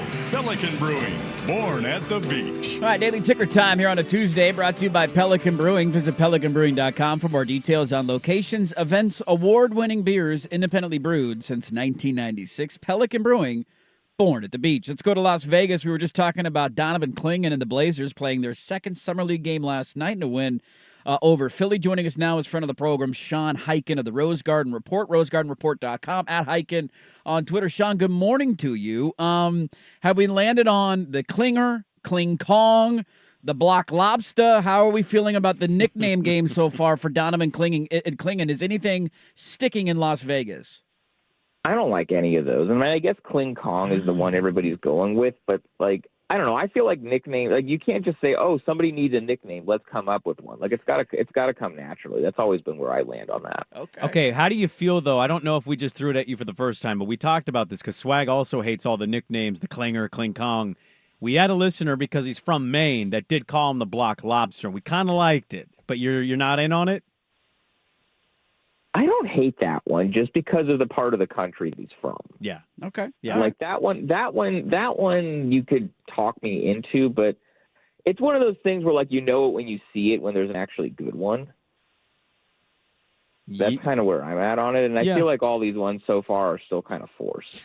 They're definitely being forced. We always have to have a nickname for these guys, as you mentioned, before they What are we earn going to it. do without a nickname? You don't have to have a nickname. Not everybody has to have a nickname. His name is Donovan. That's good enough. Summer League. You're a frequent visitor of Summer League. I'm curious, is there anything that's been different about this Summer League? We'll get to Donovan and the impact, but Summer League in general, is it different this year in any way? What has it been like so far down at Summer League? Well, I'll tell you this. I didn't stay for the whole game, but they're usually like one of the biggest events of the first night of Summer League is the game between the team with the number 1 overall pick, in this case the Atlanta Hawks with Zachary Risache, and the team with the number 2 overall pick, in this case the Washington Wizards with Alex Sarr. I have never seen a number 1 pick versus number 2 pick game that has less juice than this one. Like there was no buzz about it. There's no like you think about like last year, like it was Wemby versus Brandon Miller, or like the year before that it was like Cade Cunningham, Jalen, or no, it was that year would have been Paolo and Chet, and this was before Chet got the foot injury, so he was playing in Summer League. So like there's always like hype leading up to this. As far as like current players that are being promoted in Summer League, it's all Bronny. Like Bronny's the only guy that they're like putting on the poster, because nobody's like, there's no excitement like about any of the top guys in this draft class. So that part of it's kind of weird. But other than that, like, you know, I've been going to this thing for 12 years now. My first one was Dame's rookie year in 2012, and so they all as far as like the trappings of it, like, they all kind of run together at this point, but I definitely did notice like how little hype and buzz there is around any of the guys in the top 5 of the lottery, like there usually is. It sounds about right. The way we talked about the draft going into it, not a lot of anticipation, not sure who some of these guys are and how they were going to be in the NBA. That tracks. Bronny is definitely the biggest draw. I'm sure the TV ratings are backing that up as well. Sean Highkin, rosegardenreport.com, is our guest. Let's get to Donovan Clingan. 2 games in now, defensively looking really good. Offensively, a little bit to be desired, but some of that has to do with who he's playing with. What have you made of the number 7 overall pick and how he's looked 2 games in? I would agree with the offense has, you know, a lot to do with who he's playing with. Bigs never look good on offense at Summer League. Like I even remember last year, that first game that I mentioned between San Antonio and Charlotte, Wemby was terrible in that game because the Spurs Summer League team didn't have any guards at all. And like when you're a big man, like you got to have somebody capable of getting you the ball. And this is kind of one of the reasons why I wish that the team had allowed Scoot to play 1 or 2 games. Not even anything to do with Scoot, because I think Scoot's going to be fine, but just to have Donovan have somebody on the team capable of passing the ball so that he would look better on offense. So there's that. I guess that's sort of the negative, but overall, I think Blazer fans have to be very encouraged by what they saw with Donovan Clingan's first 2 summer league games. The rim protection, the defense, the rebounding, all that kind of stuff that you had, all this hype about him coming into the draft and the reasons that they drafted him and the reasons he was maybe number 1 on their draft board. That's all there. And you saw all that pretty clearly. Like he had the 2 biggest defensive plays of the game last night in the final minute. He had a block of a jumper on Jared McCain, and then he forced a 5-second violation when Jared McCain was trying to inbound the ball, and they just put Donovan on him, and Donovan's a full foot taller than, Jared McCain's 6'2", Donovan's 7'2", so he's got a full foot on him, and he just could not get the ball in bounds. He forced a turnover that led to Portland, scoring and taking the lead. So, the defense and stuff, that's all there. The playmaking, I think has been a little bit of a nice surprise. He had a nice find to Justin Minaya yesterday for a dunk, and that stuff I think is growing. I think you have to wait to judge the offense fully until you see him playing with NBA caliber guards, and so that's going to be in training camp and in preseason. When he's actually out on the floor with Scoot Henderson and Anthony Simons and guys that are capable of getting a guy the ball, maybe more so than some of these guys that are just kind of on the summer league team to fill out the roster. But overall, I think fans should be very excited about what they've seen in these first 2 games from the number 7 overall pick. Sean, it's summer league, and it's not the biggest deal in the world. I would acknowledge it, but I was one that was like, Scoot's not playing in summer league. Yeah, okay, whatever. And I didn't follow other teams. I didn't know what other people were doing. Like seeing Jaime Jaquez, I want to play, and he's out there and he's dominating. Brandon Miller played very briefly. You have guys that were rookies in that class last year that had really good years, not controversial, and they're going out and they're choosing to play. You may have just broken the news to me. Maybe I missed this blurb. So it's the team that basically was like, Scoot don't play, not a Scoot decision? Well, we asked Scoot about it at an exit interview, and he said he wanted to play. And he's here just hanging out, doing like he sitting courtside watching the team. Yeah. And, he has various events with Puma and, whatever other Pepsi, I think is one that he's here doing stuff, hanging out, just doing other stuff. I think he wanted to play, but no, I was told that was an organizational decision. I don't know the exact reasoning, but I think probably it had something to do with the fact that he got injured he looked awesome in the first half of his first summer league game, and then he hurt his shoulder and missed the rest of the tournament. And I think they just felt like, he showed enough the last 6 weeks of the season. We don't need to risk it to have him play summer league again. If it were up to me, to your point, I would have probably let him get out there for a couple of games. I do find it funny. Like I've seen I haven't seen any of Miami's summer league games, but I've seen some of Jaime Jaquez's stat lines, and I'm just like, what is he doing? Like, Jaime Jaquez should not be playing summer league in the second year. We know, he's older than all these guys. You know what he is. He had a really good year as a rookie. He does not need to be playing summer league. So I would even go the other way on that.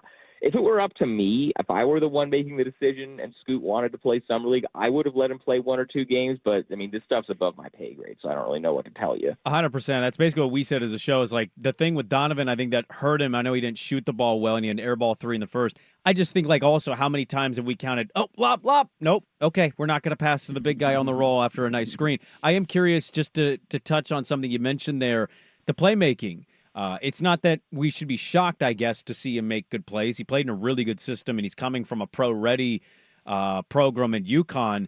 But just what that can look like, I think, with guys like Shaden, if Jeremy is still on the roster opening night, setting big screens for Scoot, maybe freeing things up for himself on a roll, or just like what that can kind of mean for this team, even if he may not be an offensive dynamo, to have a big with the ability to pass the ball and keep the ball moving.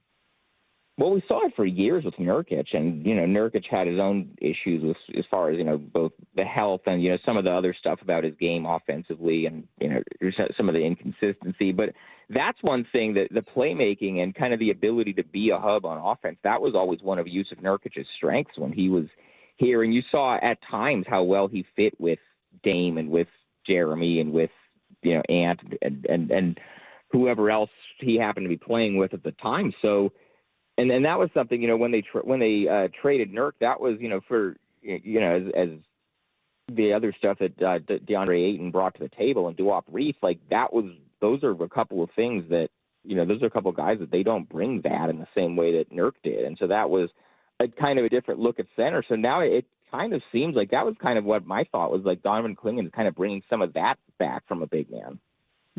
Great stuff. Sean Highkin, who was kind enough to wake up at 7:30 in Las Vegas. You having a fun time in Vegas? You do anything outside of Summer League?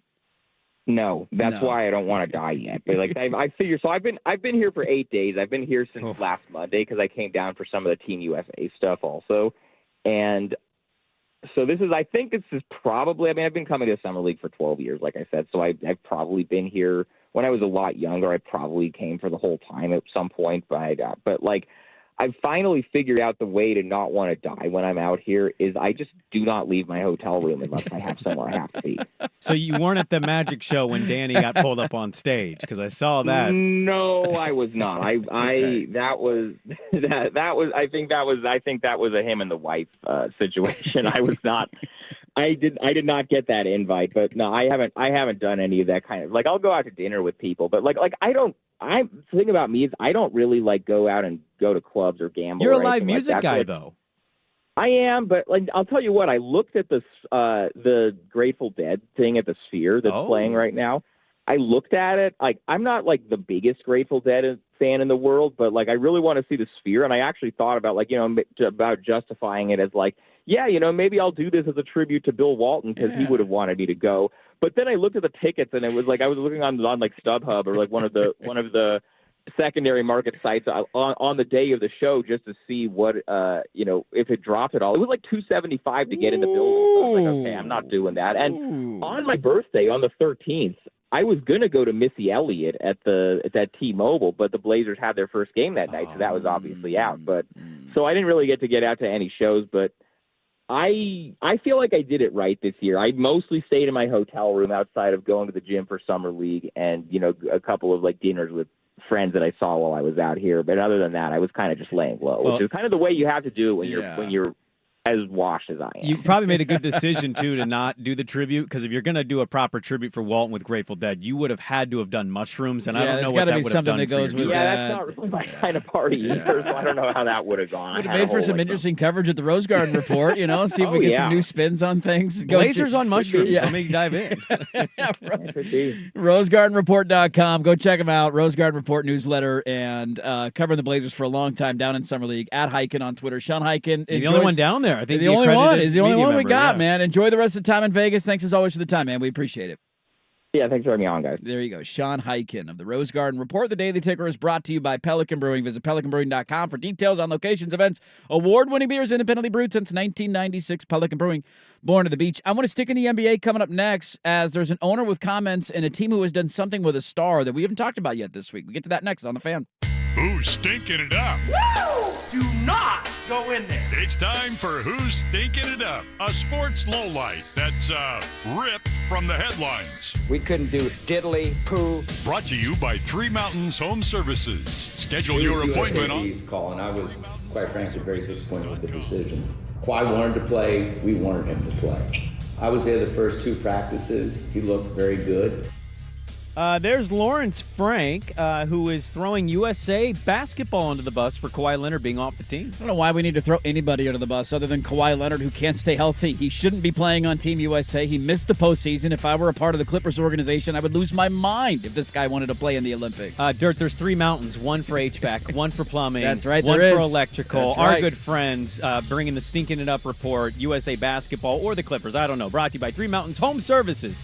Make home services delightful at the pros tackle the projects you need completed. Schedule an appointment online. Three Mountains Home Services. That's threemountainshomservices.com.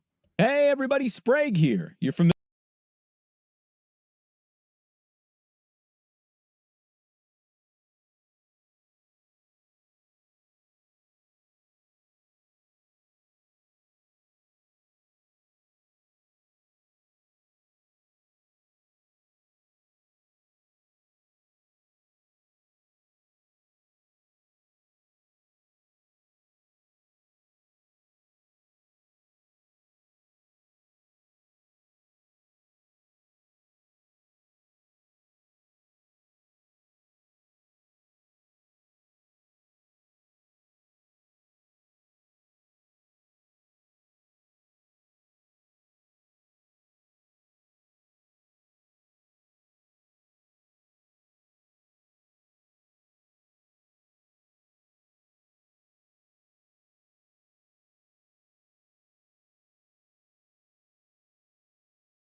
Dirt and Sprague Brought to you by Langdon Farms Golf Club. on 1080 The Fan. It's crunch time. Let's go! Where Dirt and Sprague crunch the hot topics you want to hear. What's the pressure? Don't sit here and act like there's no. We get nervous teeing off in front of a gallery on the 10th hole at Eastmoreland. Crunch Time, brought to you by Crunch Fitness, with memberships as low as $9.99 per month. Find your Crunch Time in Portland, Vancouver, and online at crunch.com. Crunch Time brought to you by Crunch Fitness. Memberships as low as $9.99 a month. Find your Crunch Time in Portland, Vancouver, online at crunch.com. I want to get to somebody incredibly underrated at the top of the hour. The mail sack is coming up at 8:15, so get your questions into the Vancouver Ford text line, 503-864-6326. We call you Basketball Brandon around here. 2 balls, 1 hoop. That's what you do. Okay. That's how you roll. All right. Is there something I'm missing? Or is this just legitimately how it's being reported? Lost in the shuffle over the weekend is that Jalen Brunson signed a contract extension with the New York Knicks. Haven't even gotten to it, yeah. Yeah, we didn't talk about it yesterday. No. Got a little lost in the shuffle. I'm going to get to it today. He signed a deal a year earlier than what he could have. If he would have waited one more year, basically, for next offseason, he would have been able to earn $113 million more dollars. Yeah. He instead signed this offseason for a 4-year, $156 million contract. I know, tough times. And it is going to save New York a ton of money. I think he's costing himself like $30 million a year, give or take. Am I missing? Is this just like, hey, I love the Knicks and this is a team friend? Is there a catch here? Is this the new Tom Brady? What is this? Well, so it's interesting. He does a pod with Josh Hart, and I don't catch every episode or every other. From time to time I'll catch some stuff. It's interesting. He is built a little different than most stars. One, he does love New York. It's a big deal for him to be in New York. His dad is on that coaching staff. He loves playing for Tibbs. Tibbs used to hold him as baby. Yeah. He's the face of the New York Knicks, who have not accomplished almost anything in either anybody on this show's lifetime. No. Right? But it's still a great big deal if you're the face of the New York Knicks and you're pushing teams to go to an East Finals or an NBA Finals. They have added Mikal Bridges. This is a massive news story. I saw this, I can't remember when I saw this, Friday, Saturday, whenever it came out. And I was in my garage and I'm like, what? Now, we haven't gotten to it. It's Tuesday. And I largely probably would have just moved on. This is huge. And I'm glad you brought it up. He basically studied Mahomes and Brady. He said this. He studied what Tom Brady and Patrick Mahomes did with their contracts to help their teams financially still stay relevant and good. While still making $156 million over 4 years. So the other thing is he's gotten banged up. Tibbs plays him high minutes. This also secures a real future. He's going to make $250 million with the New York Knicks here with this deal. And so, it's kind of somebody who's recognizing his incredible privileged life of, I have the basketball genetics. I've been in this sport my whole life, and I'm really good. I secure my financial future. I'm set. I'm the face of the franchise, and we've got a lot of financial leeway here to tweak the roster or pay guys what we need to pay them to stay at the top. Now, they lost Hartenstein, but... How does he feel now after seeing this? Would this affected the re-signing of Hartenstein? I don't know. I don't know a whole lot if it would have or not. Oklahoma City's going to be a really good basketball team, and they gave him a lot of money. But this was massive news that a player of his caliber was willing to forego $100+ million. Have we ever seen this in the NBA? Because I know Mahomes did something like this, and Brady was known for this. Yeah, I mean, look, you didn't see it maybe to this exact extent, but to do the Miami thing, you did see this a bit with LeBron, Bosh, and Wade. They all took a slight pay cut to make that work. You just don't see it very much in this situation. So, yes, this was a massive deal. And somebody who openly admitted, I studied other players in other sports. Yeah, what's more important to you? Right. Legacy is a huge deal. Winning championships, it matters a great deal in the conversation of things, in the scope of it. Dude, if he wins a title with the Knicks, I mean, he's that's already all time. Yeah. Yes. What was her last one? Willis Reed? How It was far Willis was Reed. That's how far. 73, 73 was her last 72, one. somewhere So in I there. thought 74, but whatever it Whatever was. Like you it do the was, yeah. calculations in your head of what's more important, $100 million over the next deal, or if I am able to use that money to help us win a title. Like how much do you make for the rest of your lifetime as an NBA champ in New York? And this is the argument I've made with the media deals and the salary caps continuing to escalate. At some point, guys will go, okay, how much is enough? Like, okay, I could make $56 million. Am I slumming it at $40 million? Right. And if I stay here, then that gives us another slot to go get another dude. And I mean, we always like to play wallet manager for these athletes. It's much easier said than done. Yes, It's not our money. And Swag is right. Like you could make this very valid point about LeBron, right? If LeBron was really in on getting the 5th ring, and I think if you asked him, he wants to win. It's why he still plays.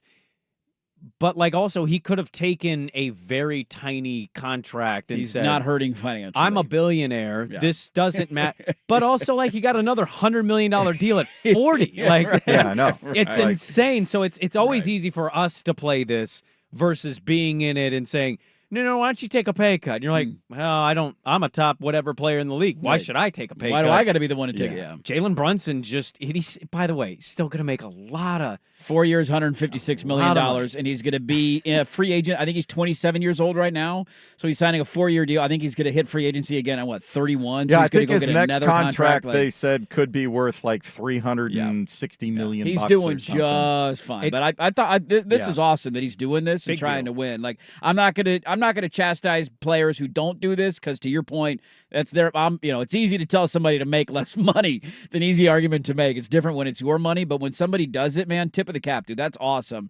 And I'm rooting for him to bring a first title to New York. That would be a lot of fun and great for the NBA. Lots to get to in the final hour. Mail sack coming up at 8:15. Get your questions in. Vancouver Ford text line 503-864-6326. I want to start with giving somebody their flowers in college football. Loaded final hour. Don't go anywhere. Dirt and Sprague on 1080 The Fan. Are you?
apply. It's Open Championship Week on The Fan. Brought to you by Langdon Farms Golf Club. KFXX, KWJJ, HD2, Portland. An Odyssey Sports Station. Now, from the Fan Sports Desk, a Sports Center update on 1080 The Fan. First on The Fan, for the first time in the history of Major League Baseball's Home Run Derby, a Dodger taking home the crown. Teoscar Hernandez by a single dinger beat Bobby Witt Jr. in the championship round. Tonight, it's the main event in Arlington, the All-Star Game, featuring Pirates rookie sensation Paul Skeens getting the start on the mound for the National League. Orioles ace Corbin Burns will go for the American League. We'll have this for you on 910 ESPN Portland. Pregame coverage begins at 4 o'clock.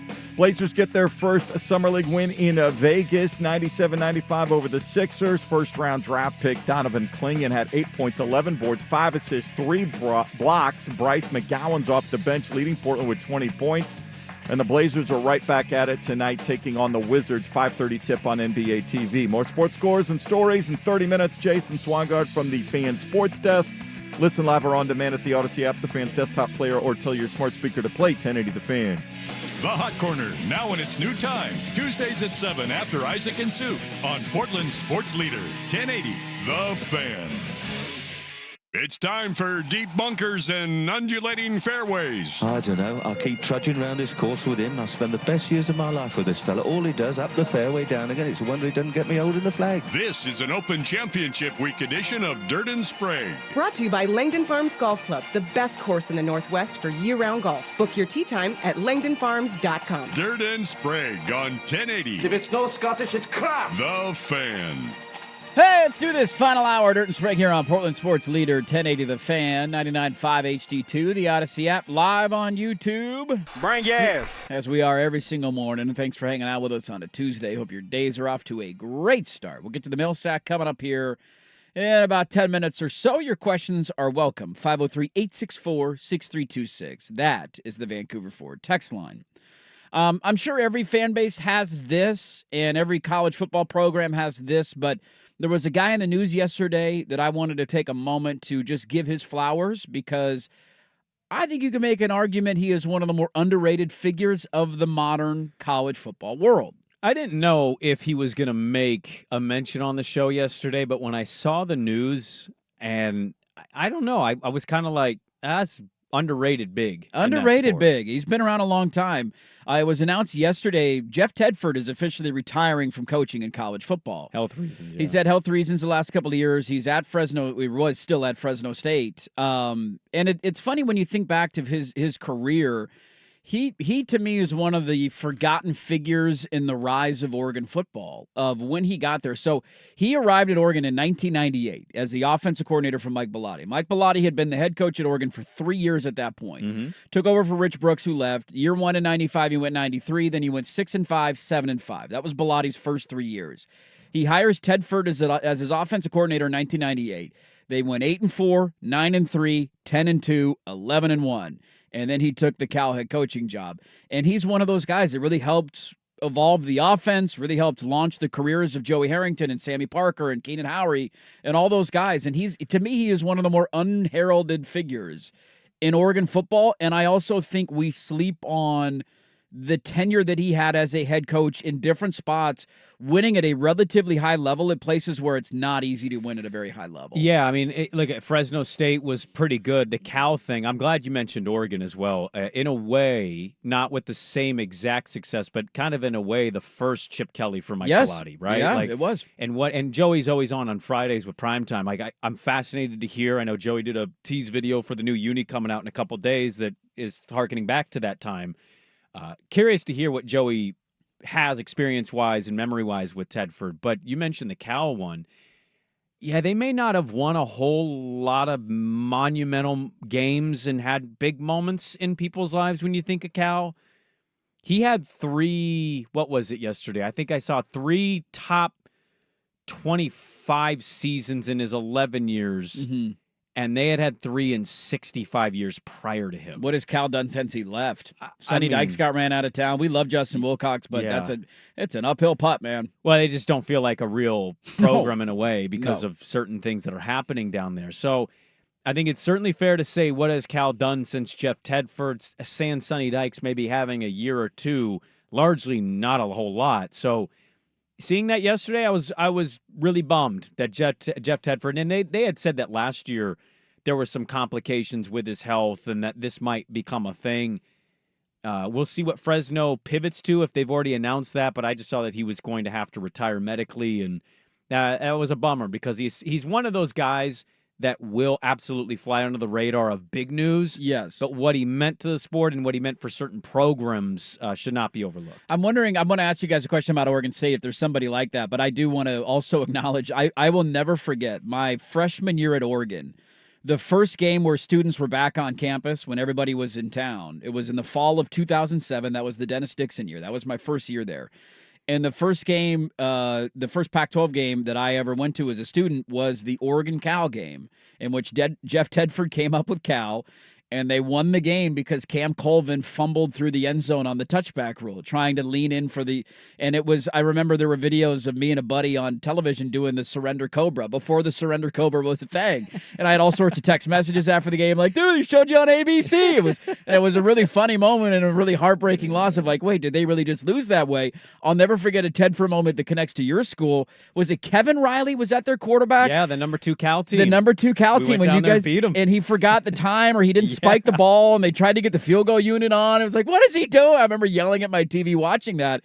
But I think when you look at the history of Oregon football, I think your connection is great with like the first Chip Kelly almost. And you look when Tedford left, like not that Oregon sucked or fell off the face of the earth. They went down a little bit. They had a 10-win Chip. season in 2005, but after he left, they were 7-6, 8-5, 5-6. Had the 10-2 year with Kellen Clemens, and then 7-6, and then they hired Chip Kelly, and then 9, 10, 10, 12, and the rest is history from there. So really kind of centered around Bellotti, 2 offensive coordinators. Is there a guy at Oregon State like that for you? That doesn't get the credit maybe over the years as a assistant coach, a coordinator, that you're like, God, nobody really ever talks about him in the launching of good runs at OSU.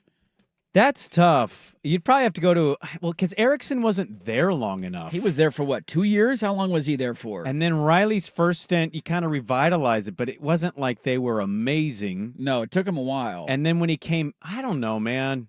I'm curious if any Beaver fans has one like that, because I saw this yesterday. Maybe there is. I'm trying to think. It's hard to put you on the spot like that. Well, no, I'm thinking about it off the top of your head. Top of my head, but like. And by the way, Erickson was there for 4 years. I didn't realize that. It was longer than that. So he was 99 to 2002. I'm trying to think of swag coordinators that would had or was like, because there was nobody like Tedford. No. Nobody from Oregon State went on to be like you brought a guy Jeff in Tedford. and they took off and then went to go find the next job. No, I don't know if there's one that had quite the launch point of Tedford. But certainly, it's funny you mentioned that team in that game. I remember that night. We knew they were going to Cal. Cal was number 2 in the country. And I was talking with a couple buddies that day because it was a evening night game. And somebody was like, you think they can win? And I'm like, I don't know, man. Cal's number 2. Cal's a wagon. And I want to say the year before, Cal had come to Reeser and just absolutely whooped their ass. Just housed you. Like, it was so bad that half the student section felt like they left at halftime. It was really hot. It was one of those, like, September, October, scorching hot days. And here's Marshawn Lynch and Deshaun Jackson. And I forget that big Cal quarterback. Was it Longshore? Nate Longshore. I think it was 31-7 at halftime or something. Just whooped their ass, and it wasn't close, and people were just bummed out because, okay. And they ended up winning, and so they got redemption. But I remember them going to Cal for that game specifically. Cal was number 2, and not feeling a whole lot of optimism about winning. And then you're watching it, oh, my God. They're going to do it. And then they did it. Am I remembering that right? If they forgot they didn't have a timeout and they didn't spike it and they tried to run a play. Yeah. And I think I remember them trying to run the field goal unit onto the field as time was expiring and everybody knew like this isn't going to happen. Like, what are you doing? Did you not think of it? Did they take a knee and try and center the ball? So that was 07, I want to say it was. That sounds right. It was somewhere in those early 2000s. Give me a second here. 07, 08 sounds about right. God, I love that we're diving into what happened. Isn't this great? Yeah, it was 38-21. They lost 31-28 at 31-28, home. okay. That was an early October game. So that was a field goal to try and tie the game and send it to overtime. And then that they couldn't get off. Yeah, and then in 06, Yeah, they came to Corvallis. I remember this. Just A late housed- September game. They whooped our ass. It was 41-13. People were screaming, F you, Matt Moore! Like, it was not pretty. Matt Moore days, that's right. Couple thoughts here at the Vancouver Report text line, too. Somebody's saying he deserves a lot of credit. Where did this go? He deserved a lot of credit for Aaron Rodgers' development as well. The difference in Rodgers' play from his junior year without Tedford to his senior year was glaring. People also forget, because I just saw, I think it was in the spring or something, I saw an old school college quarterback competition. Rodgers was in it with Cal. Him and his spiked hair and his soul patch. Openly, like, hitting on the ESPN gal who was doing the sideline commentary. Anyways, people forget you remember his throwing motion at Cal? I do. The ball super high by the helmet. Yep.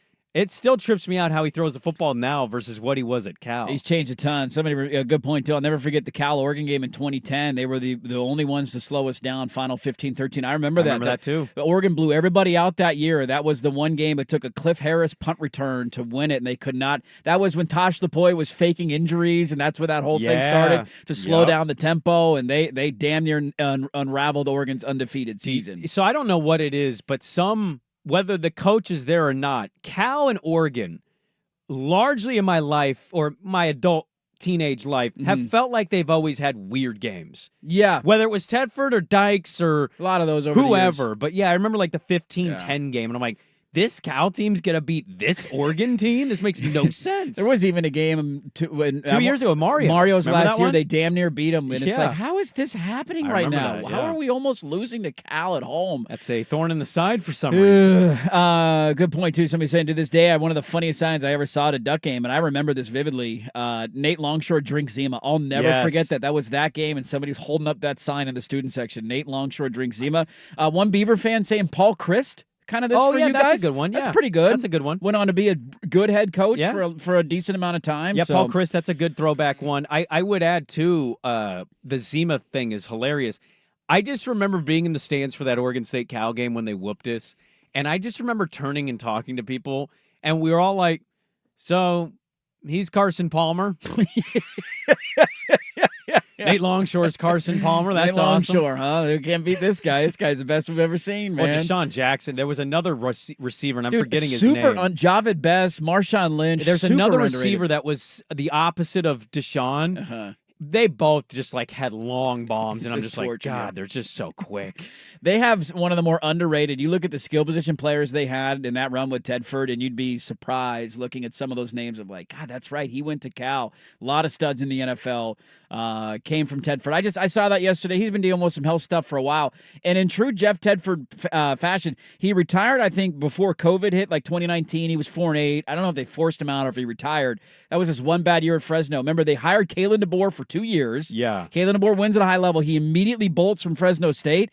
And what did they do? They went and hired Jed Tedford again, and he put up a 10-win season and a 9-win season the last 2 years. Marshawn had 2 25-plus yard touchdown passes from Longshore, and it was Lavelle Hawkins. Lavelle Hawkins. He had a bomb within the first 2 minutes of the first quarter. 39-yard bomb. Deshaun had a 27-yard catch, and it was over. It was 14-0. I think at halftime it was 31-3 at halftime. So give Jed Tedford the flowers. He's retiring for health reasons officially this time. A great coaching career, a guy who has been a staple in Pac-12 and Northwest football for a very long time. Different stints in Washington, Oregon, Cal, Fresno State. Great coach for a long time. Officially hanging him up because of health reasons. Let's get to the mail sack. Your questions welcome. 503-864-6326. We'll answer them next on The Fan. It's time for a sports injury report. The injuries and rehab that impact the success of sports teams. Brought to you by Rock Orthopedic. No real setbacks or issues with it, which I've been fortunate with that. So it's been good, and at this point I'm doing pretty much everything, running, cutting, everything I need to do. That is, I actually did talk to Daniel Jones. Daniel Jones saying he feels healthy. He feels fine going into this season. A big season for old Daniel Jones. You see Warren Sharp call out the GM of the Giants and say, no, it wasn't just an offensive line problem. This dude is god-awful when there's any kind of pressure at all. I'll be interested to see what his season's going to be. He's got a new weapon, so we'll have to wait and see. Let's get to 20 touchdown passes. How about that? Sports Injury Report presented by Rock Orthopedic, board-certified specialists who diagnose and treat the widest range of orthopedic cases with care and expertise. To schedule an appointment with Dr. Brian Puskis, visit rocpdx.com. thanks to our fan listeners and Autotown GMC for making the 10th annual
To you by Langdon Farms Golf Club. on 1080 The Fan. A little trash talk going down overseas. We'll get to that in a moment. Let's get to the mail sack. Keep your questions coming in. We'll get to them, as many of them as we can. 503-864-6326. I got back on Facebook. You're back on Facebook? Yeah, I wanted to buy stuff, and I kept hearing about how good Facebook Marketplace was, so I reactivated the old Facebook account. It was nice to turn that thing back on, and the first person it says I should add as a friend is our old drug dealer from high school. Hey, you're still alive. Hey, you're still going strong. Good used for to you, carry man. garbage bags of just weed. That's a good guy to know in high school. Hey, guys, gonna have a lot of money here. Things are going great. Mail sack question. Has Schulte ever done a DNA test? Because after some of his rants recently, I wouldn't be surprised if his real father is a passionate afternoon sports radio host in Seattle. Are we going Schulte, love Schulte child and Softy? of Softy? Has he ever done a paternity test? Could you imagine that show? Schulte and Softy. What are you talking about? What are you talking about? The doctor's gonna what? No, the hussy gonna what? No, the doctor's gonna what? He got quite upset at Secanic. I think that Fan Golf Classic thing It did. really cut him deep. It got in his kitchen a little bit. Made some bald jokes yesterday on the show. He did. He made a lot of bald jokes. Yeah. It's a good reminder to anybody, if you're ever getting picked on, you got to roll with the punches and laugh at yourself, man. Schulte, my advice to you, you are really bad at golf, and you swung and missed multiple times. Yeah. You gotta go with the flow. Yeah. You suck. You gotta say, I know I suck. You gotta punch yourself. You gotta go Eminem 8 Mile rap. You gotta take the ammunition. Also, like when somebody is bald and they're bald for a long time, and then like they pull off the look, there's not really much of a joke there. No, bald shots would be more fitting for me. Because I'm still holding on and I'm retreating. Yeah. And I'm still holding on. Like, Sakanic's been bald forever. Well, I'd also argue, and he probably wouldn't agree with this, I would argue he couldn't find a hairstyle that would look better on him than being bald. No chance. Like, I've thought No about chance. that, actually. Like, what hair would look good on him if he could choose hair? Him with some long hair. I think he's just kind of naturally built to be bald. You imagine him with a buzz cut. It just would look No, weird at this no. point. You can't. No. It's like Rob shaving his beard. Like, once you have a look for Oh, so yeah, long, that's not happening. that's your look, and you got to stick with that look. I got a brother-in-law like that. I'll never see his face again. He's No. going to have a beard forever. Never going to see a bare cheek. Millsack, if you could play as any classic college football team in NCAA 25, which would it be? Mine would be the Colt Brennan Hawaii Warriors. Oh, that'd be fun. That's a good call right there. I want to say he was in the I don't know. I can't remember what year. I thought he was the last year they did it. Colt Brennan was in that game in 14. I think wasn't that the Hawaii year? I think he was. I thought he was earlier than that. I'll look it up. If we're not going to choose obvious juggernaut powerhouses, I'm either going to go the Ryan Leaf Cougs. Although you could make an argument they were in this. I'll go even smaller, though. Yeah, you got to go a little bit more recently. Yeah, 2005, 2006, 2007 were his years. So Colt Brennan was in the game. What was the year Boise beat Oklahoma? That 07, 06 Boise team? Yeah, they were in the game. Is that what the year was? I don't think that was Zabransky. Was that their Zabransky? Was that their quarterback? I go that team. I'd play with them. Okay. It feels weird. I was Bama yesterday, and I was Ole Miss. Those are two very good teams on those games. Yeah. There's something to that game where I think a lot of people feel like they got to be mediocre to bad team. I mean, that's more so for, like, if you're rebuilding. Like, if you're going to do a dynasty mode with Georgia, like, okay, you loser. Okay, that's fun. Like, make it a little challenging for yourself. The 0-1 Miami Hurricanes. I mean, my God. Well, now we're picking teams that were all in the game. The video game was around. Like, that. What are we doing here? We're losing the whole point. Oh, wait. So what was the question? I think it was if you could go back and play as. I guess that's not the question. I was more so thinking the question was, like, of the years the game didn't exist, who was the team in that, what would it have been, 2014 to last year range of the last 10 years that you would want to be. Like That's where my like mind the went. Tommy Frazier Nebraska team. Or you could go that far back. 1942 Minnesota. I mean, how do you not? National champs with 5 losses. Like, Lamar Jackson's the easy pick here. Getting to play as Lamar Jackson at Louisville, you would have not been stopped. I could tell you I had a long quarterback run with Milroe yesterday, so Lamar would have been a lot of fun. 99 speed, I'm running away from a lot of the people. Terry Baker Giant Killers. There you go. Yeah. The Seth Collins Beavers. Was that necessary? I just remember when he was your quarterback. How about Brady Leaf? Want to play with those ones? Family legend name. Why don't you get beat by some sports bras again? Put that in your pipe and smoke it. At home. Brady Leaf didn't start that game, bitch. Justin Roper did. Roper, Leaf, same thing. Spider-Man. Red jacket, green jacket. Millsack question, how much would somebody have to pay you to give up your vice for a year? Your I would also go-to argue vice? the UW team last year would have probably been fun in the Oh, game. those weapons? Rome? Penix, absolutely. Sorry. How much would somebody have to pay you to give up your go-to vice for a year? So I want to be in the trust tree on this show. I always am and I always have been. I haven't been high, and I don't drink. I haven't been high in over a month. Look at you. I've been stone cold sober. Is this a hood to coast thing, or you're just smoking too much weed? Yeah. Lay off the weed, man. No, I really haven't been smoking too much. It's just largely hood to coast training. More functionality. Like, my kids are home all day. It's a little bit different when they're not in school It's a all little afternoon. impossible. Yeah. I'm driving more. So it's like, let's not do this. No, not a good call. So it's not like a holier than thou thing. I just haven't. So I don't know if there's anything I would have to get paid. Would they have to pay me? I think if it was enough to retire. What is your go-to vice? Is it booze? Is it meat? Probably sex. Booze. Sex. Yeah. I mean, that's probably my biggest vice right now would be that. Yeah. How much would they have to pay me? Pay you to give it up for a year. Oh, a year? A year. Is how much money would you a need? thing? Is that in the same category? I don't know. Because I'm going to change Being those sheets a master couple of times. your own domain. Yeah, I'm not the master. Do dreams count? No. No, you're not conscious. You pay me $178,000, I'll give it up for $178,000. That's all it would take. Yeah, for a year. That's your mortgage balance. Pay that thing off. Yeah, all right, we're good. 1 year. Hello. That's not a bad deal, I guess. No mortgage would be great. I don't know about you. That would be ideal. That would be very nice. Yes, people asking is coffee advice. Oh. I would even ask this is maybe one of the nerdier things I'll ever say. Sports are kind of advice for me. Are they? Yeah. Like is to unplug. When you say advice, I'm like. It's a distraction. It's derailing your life a little bit. Yeah.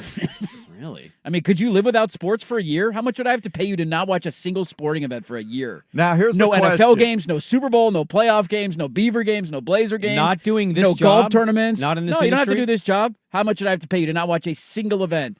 And how long would it take you to start like, dude? $178,000. First big Niner game, you're going to be sitting at home, walking back and forth in your kitchen. Coffee is an interesting one because the wife and I once upon a time used to go to a bar, right? We go get a beer or a drink. Mm-hmm. We both kind of aren't doing that anymore. And again, not holier than now, just not doing it. We kind of turned that into the coffee visits, though. Like, hey, you want to go get a coffee? Yeah. And we just go visit different local coffee shops. That's a good idea. So I don't know if that's a vice, but I think it definitely is a vice. This was your number one vice, though. I don't think that's your number one. We all have multiple vices, and coffee is definitely how one much of them. would I have to pay you to not watch sports? It sounds like that's a real problem for you.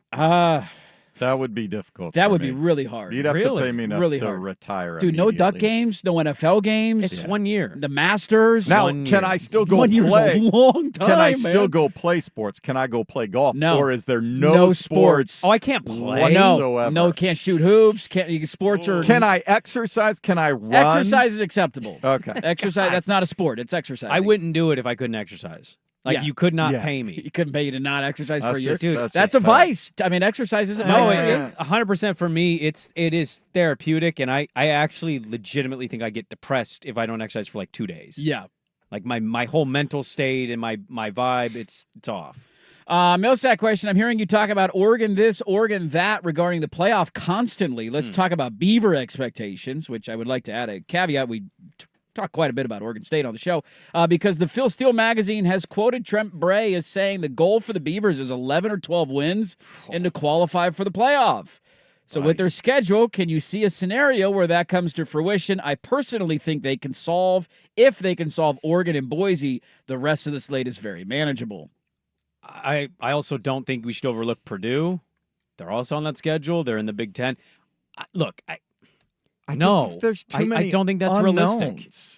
realistic. He said that's the goal for Phil Steele? I don't know. I did not see that. 11-1, I think that's 12-0? I think that's coach. I just think that's coach. That's rhetoric. pie in the sky, You man. play to win the game, right? You do, and I hope he Yes, does. that's the 11-1. goal. Of course, that's the goal. That's okay. I said like a great year to me for them. Year 8-4. one is 8-4. 8-4 is a really good year. I'm trying to be honest here. Like, I want my Beavs to do well. They also suffered massive losses and are turning it over with an entire new staff. Who's their starting quarterback going to be? I don't even know the kid's name. There's too many unknowns. Because it doesn't seem like it's Gulbranson. You know. I would just get out of the way of this now, too. Talk to us after the Purdue game. Yeah, somebody's saying if they can, like, you're not beating Oregon this year. Just an No. FYI. That's not happening. I'm hoping they cover. I don't even. What's the line? 28.5? Probably 23. It's I think we looked at it. It was 21 to 23. It's just not happening this year. It's just not. No, I don't even think that's a cocky you. I think it's just there's a massive gap in talent. This is an Oregon team that maybe on paper be the most talented they've ever been, and I know that's saying a lot, but yes. Yeah, 11-1 is just completely out to lunch.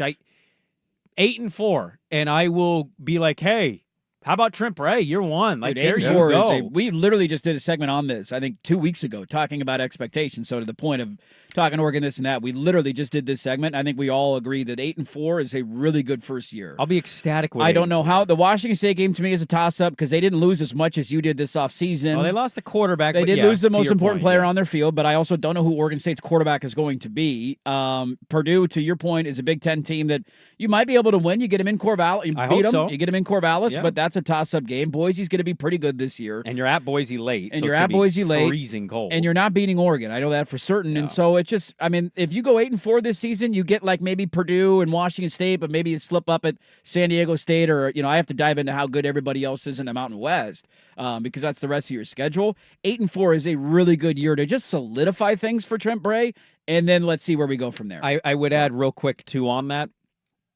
Losing players, massive. I know Jonathan's not everybody's favorite right now. I still think he's a great coach.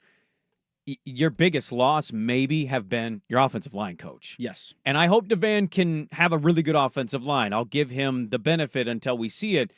You lost one of, if not the best offensive line coach in America. And the idea that, like, that's just not a big deal. No, I just can't buy that it's that simple. 8-4 to me is a really good year. Anything more than that, you're living the dream. I don't know why Phil thinks that. 11-1, 12-0. It's like, man. I don't think Phil said that. I think that was the Bray quote to Phil. What do you expect for this season? And Bray said 11-1, 12-0. Not Phil saying they should go 11-1 or 12-0. Yeah, I mean, every coach feels that way. We think we're going to win all of our games. That's exactly what a head coach should say. 8-4 is a really good year. 9-3, you're over the moon. Let's get to, did we like the changes, and how big will the event be tonight? Also, we got some trash talk across the pond. That's still to come in the next half hour. First, your Swag with SportsCenter. This is an Open Championship Week edition of Dirt and Sprague. Brought to you by Langdon Farms Golf Club. Now, from the Fan Sports Desk, a SportsCenter update on 1080 The Fan. First on the Fan, Major League Baseball showcasing its sluggers Monday night. Little unlikely, but Teoscar Hernandez outlasted Bobby Witt Jr., becoming the first Dodger to ever win the Home Run Derby, 14-13 in the championship round. And that leads into tonight's main event in Arlington, the All-Star Game. Pirates rookie sensation Paul Skeens gets the start on the mound for the National League. First rookie to start the All-Star Game since Hideo Nomo in 1995. Orioles ace Corbin Burns will go for the American League. You can hear this one on 910 ESPN Portland. Our pregame coverage begins at 4 o'clock. Blazers grabbed their first Summer League win in Vegas, 97-95 over the Sixers. Donovan Clingan, 11 boards, 5 assists, 3 blocks to go along with 8 points. Off the bench, it was Bryce McGowan's with 20 to lead the way. Blazers back at it tonight. They take on the Wizards at 5:30 on NBA TV. More sports scores and stories in 30 minutes. Jason Swigard from the Fan Sports Desk. Listen live or on demand at the Odyssey app, the Fan's desktop player, or tell your smart speaker to play 1080 The Fan. Do it every morning. Dirt and Sprague. Weekdays 6 to 9 a.m. on Portland's Sports Leader. 1080.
is an Open Championship Week edition of Dirt and Sprague. Brought to you by Langdon Farms Golf Club. On 1080 The Fan. Well, outside of maybe the worst national anthem that we have ever heard, what did we make of the home run derby last night? I got to admit to you, I watched the first 20 minutes of it, hanging out with Teddy Ballgame, getting him ready for bed. He went to bed, and then I was all in. I dove all into my NCAA football coming out, so I didn't see all of it last night, but I did notice some of the. We have a timer now, a certain number of swings. 2 minutes, and you had 3 minutes and 40 pitches in the first 2 rounds. 2 minutes 27 pitches in the championship round. Then you had a little bonus thing at the end. Hated the format after the anthem, and I would say the first 3 or 4. I got really bored of it. To be honest with you, didn't watch. Did you? Yeah. I followed. I saw that these guys got to the final. I know it was Bobby Witt and Teoscar. That was one of the worst champs you could have had, by the way. Yeah, that was a worst Teoscar case scenario. Hernandez was the last guy on the list of who is he? Oh, okay. Actually Bohm was the longest odds. Oh, I thought Teoscar Hernandez was. No, I think he was second longest. Bohm was the longest, but he won the opening round. He had the did. most I in saw the first round. He was right out of the gate. He was the first guy. Okay. I thought I saw a note that Teoscar is the longest odds winner since Tejada won it in 04 whatever. Well, he was the second longest odds. Bohm, in this field, Bohm was the longest odds. I don't, Swag could probably speak this a little more because, again, I'm being honest here. I watched the first round-ish. I didn't like the format. I thought it was weird. I know they got away from the one-on-one, and that can screw some guys for sure. Yeah, I liked that move. The field wasn't all that enticing to me on paper, and Teoscar winning, good for him, and that's a cool moment for the Doyers. But they've never had a champ before, the Dodgers. Dodgers had never had a champ. I was kind of surprised by that. Well, if it wasn't him, it was going to be Ohtani this year. But you largely didn't like the format. The anthem started things off very awfully. Yeah, the anthem was, So I was out on it. It was tough because there was something about it being in that dome that the atmosphere, I don't know. And it had to be because it was 105 degrees outside. Sure. So I thought the end was great. The championship round, it actually built, and Bobby Witt Jr. had one last swing to tie him up, and it grazed the center field wall. So that's a cool ending. So the cool ending, the drama built, and I liked the first round because we have seen in the past where guys just go for broke in the first round and then it loses steam because they're completely worn out at the end. Yeah. They were tired at the end, but they still had it going. I did like the fact that because of the pitch thing, there was less time guys taking pitches. So I actually liked the format. Then they bracketed it for the second and final round. So it was 1-4, 2-3 in the second round, and then the 2 winners. I thought it paced a little better, but the biggest thing was it was not the star-studded field that it could have been with Judge and Ohtani Juan Soto and go down the list. And whatever. So I would say that more than necessarily the format or anything else left it a little less, but I thought it built towards the end. So now if you can get next year, I don't know where it is next year, but if you can get dudes to be there, then I think the format will have the potential to build to a crescendo rather than having maybe your signature moments in that opening round and it petering out. Next year they are going back to, or not going back to, they are going to Atlanta. Remember they canceled the one in Atlanta a couple of years ago. Atlanta is hosting the All-Star there you next go. year, so it'll be in Atlanta. Plus, I correct me if I'm wrong, it was all righties. So everything was going to left field. Yeah, that's a good point. That's kind of a bummer. You buy tickets in the right Yeah, field no kidding. bleachers. You're not going to see any home runs. Isn't Ramirez? He was on the left side when Oh, yeah, I watched Jose him. Ramirez was he hitting? Oh, that's right. Yeah, he was on the left side, so he had one left. Largely lefty. righties, though. Yeah. Yeah, I think I've come full circle on it. I did like that they got rid of the bracketing for the first round. That was dumb. Like having a guy hit 35 but maybe get eliminated because their partner went for 36. Exactly. That was so stupid. So I'm glad that they fixed that. I think I've come full circle, though. Like, the one thing that bothers me every year, what I love about the Home Run Derby is honoring and appreciating the majestic bombs. Like when somebody hits one and you're just like, damn, and you just watch it go. I think that was a stadium because it's going up into I know. a roof. To me, it's still like I think I don't like the pace. It's too fast for me. You missed the back. I missed the back. Watch that one go. And then you're like, damn, that was triple deck. Okay, taking everybody apply. All right, here's the next pitch. Like 10 outs. I don't care how long it takes you to get there. I would like to go back, but I'm also a funny duddy. What happened What happened then? Is it us and our impatience of a 4-hour home run derby, or is it the pace was way too slow and they had to do something to speed it up? I think it was a combo. I think they had guys that were taking way too many pitches, and so that made it take way too long. And we also want things now, and we want constant action. And so give me 30 home runs in 90 seconds. You know, that's what we wanted. I don't know. There's part of me when I'm watching, I'm like, this is, I enjoy watching it. But I'm like, okay, that ball's like barely out of just over the fence, and there's already a pitch halfway there. And I'm like, okay, did he hit that one? It's just kind of hard. There's a lot going on. It's hard to kind of I did follow. not watch the StatCast version. So ESPN had 2 broadcasts. They had the standard broadcast, and it was good. They had the split screen, so you saw the ball traveling, and then you saw the next pitch and swing coming, so you could sort of keep track. And I didn't watch. But that's any... a weird split screen. Like you're watching a ball fly into while the guy's still at the plate. Well, I don't know. If your TV is large enough, then both sides you can see what's going on. That didn't bother me that much. I didn't watch any of the StatCast one. I didn't see that. Yeah. It had information Kevin Brown, overload, the man. Orioles broadcaster, Jessica Mendoza, and can't remember who the third guy was. Well, they had one with Alonso that I saw where he hit it. And he was down to like his bonus round, and then you got 3 outs, I think it was. Yeah. And he hit one, and it was gone. They never showed the ball once. The ticker just changed. They didn't even and that one's gone. The ticker just changed to another home run, and then they just moved on. It was just like, I don't know. Yeah, people pointing out Gunnar Henderson, also a lefty. So we had a couple lefties in the lineup last night. Do you see Yankee fans are freaking out about Juan Soto after last night? Why? What happened? So he did an interview. They have their big all-star. Yeah, they had media He said, I want to day. play with Ohtani. Did you see what he did during the home run derby? No. So they do these little, there's teammates that kind of cluster together. There was a moment where all the Dodger teammates, it must have been when Teoscar was hitting, they all kind of clumped together. It was Ohtani and Freddie Freeman and all the guys were there.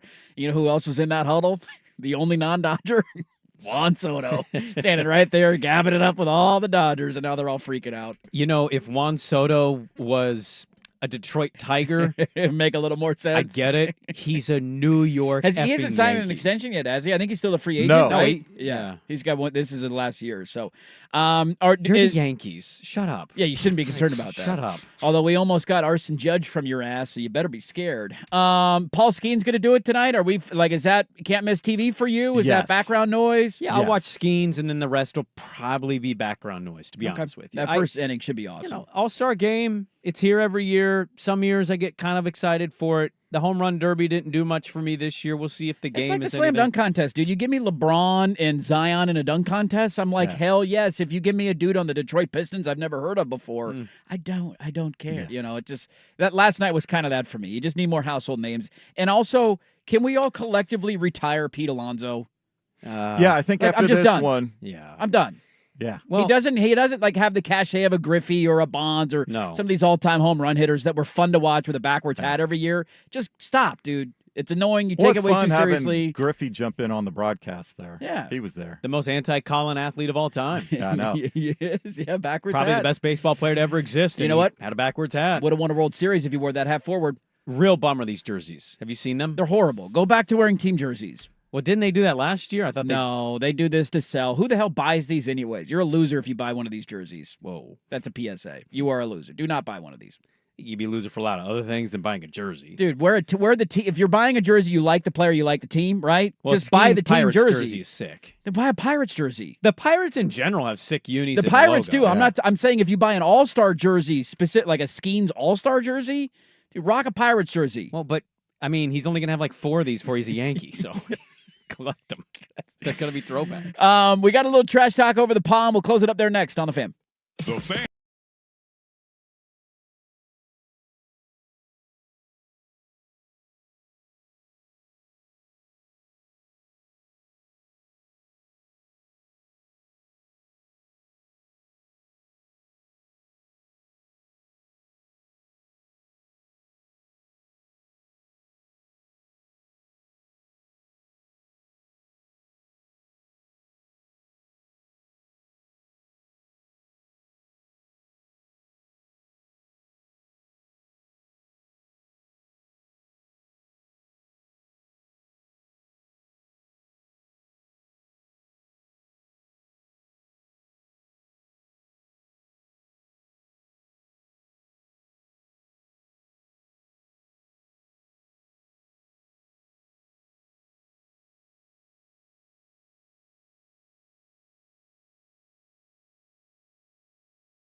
This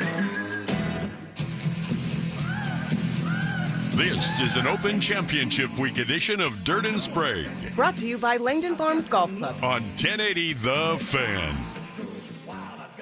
Thought at the Vancouver Ford text line. Somebody said, I was at the event in Seattle last year. Super hard to follow in person. The pace is just way too fast. You watch the ball go over the fence, then your eyes are back to the hitter, and there's already another ball in the air. So kind of, resonating with what I was arguing. I know I'm an old, and slowing things down is not usually a good piece of advice for a sport. But it does seem a little chaotic when I'm trying to watch it. One other quick note for tomorrow as well. DJ Pickett is announcing his commitment, verbal commitment, that is. I believe he's a top 5 player in the country, the number 1 corner in the country. And Steve Wiltfong has given out a Fong bomb of predicting him to commit to Oregon tomorrow. So Pretty accurate guy that when he predicts something, you kind of, I think you pencil, if not pen it in, just because I think his accuracy is so high. Yeah, this would give you 2 of the top 5 or 6 players in the country with verbal commitments with Decorian Moore and DJ Pickett. So one to keep an eye on for tomorrow. I don't know what time he's announcing, but it's sometime tomorrow. And then you've got 2 more 5 stars that are making their decisions, and I think Oregon's in the running for them as well, right? Could be a big 10 days. Yes, you are correct. And I think if you got either one or both of them, you'd have the number 1 class. I believe so, Bob. I believe so. Yeah. So could be a really fun 10 days for Oregon fans. Might be the only number 1 you finish with this year. Hey, that's right. Keep your jokes coming. Nobody's giving us a chance. Nobody's giving us a chance. Underdog. I think you're the 4th best team on that video game. Little engine that could, man. We got to fight that up. David versus Goliath all season long. Oregon versus everybody.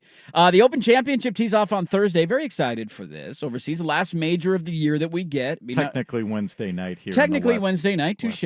And we finally get a sporting event that I enjoy watching that's on during our show, so I'm excited for that. Colin Montgomery, did we see his trash talk towards Tiger Woods this week? I missed this. You were the one who pointed it out to me. Oh, Colin Montgomery holding on to Ryder Cup grudges. Big pillow butt. He came out, he was doing an interview over there, and he was asked about Tiger Woods and Rory and the Ryder Cup and all sorts of different things. And he said, quote, I hope people remember Tiger as Tiger was, the passion, charismatic aura around him. There's none of that now. At Pinehurst, he did not seem to enjoy a single shot. And you think, what the hell is he doing? He's coming to Troon. He won't enjoy it there either. Basically saying it's time for him to retire. I don't want to remember this Tiger. And Tiger was asked about that, and he was asked, should you retire? What is your response? Tiger simply responded, well, as a past champion, I'm exempt until I'm 60. Colin's not. He's not a past champion, so he's not exempt. He doesn't get the opportunity to make that decision. I do. El Tigre, that's a great comeback by him. I would also say, even though I don't actually have any stock at all or faith that he has any chance of winning since that accident, he's still the biggest draw on the sport. It is to say there's no buzz or juice, man. His gallery is still arguably the biggest one. It will be the biggest one there this weekend. It's ridiculous. The only one that might be bigger is Rory, simply because it's the being hometown played guy, over there. Sure. Hometown kid, Bob won last weekend too. Are we gonna that was pretty spectacular. That was fun. Pro tomorrow, or working on it, Bob. Working on it. Open Championship. We have literally a golf host on this show. Well, we got it. I'll give you previews. I'll pick my winner. A podcast golf guy and a radio golf guy here. A couple of golf guys here. It all starts on Wednesday night going into Thursday. So there you go. Little Tiger, Colin Montgomery trash talk. That will do it for us, folks. Thanks for being a part of our Tuesday. If you missed any of the show, go check the podcast. 1080thefan.com, at Dirt and Sprague on Twitter, at 1080thefan. Thanks everybody for watching on YouTube. Make sure you like the video before it closes down. Subscribe to the channel if you don't. There's a lot of great content there. We got a big show tomorrow. We will talk to you at 6 a.m. Colin is next for listening to 1080 The Fan.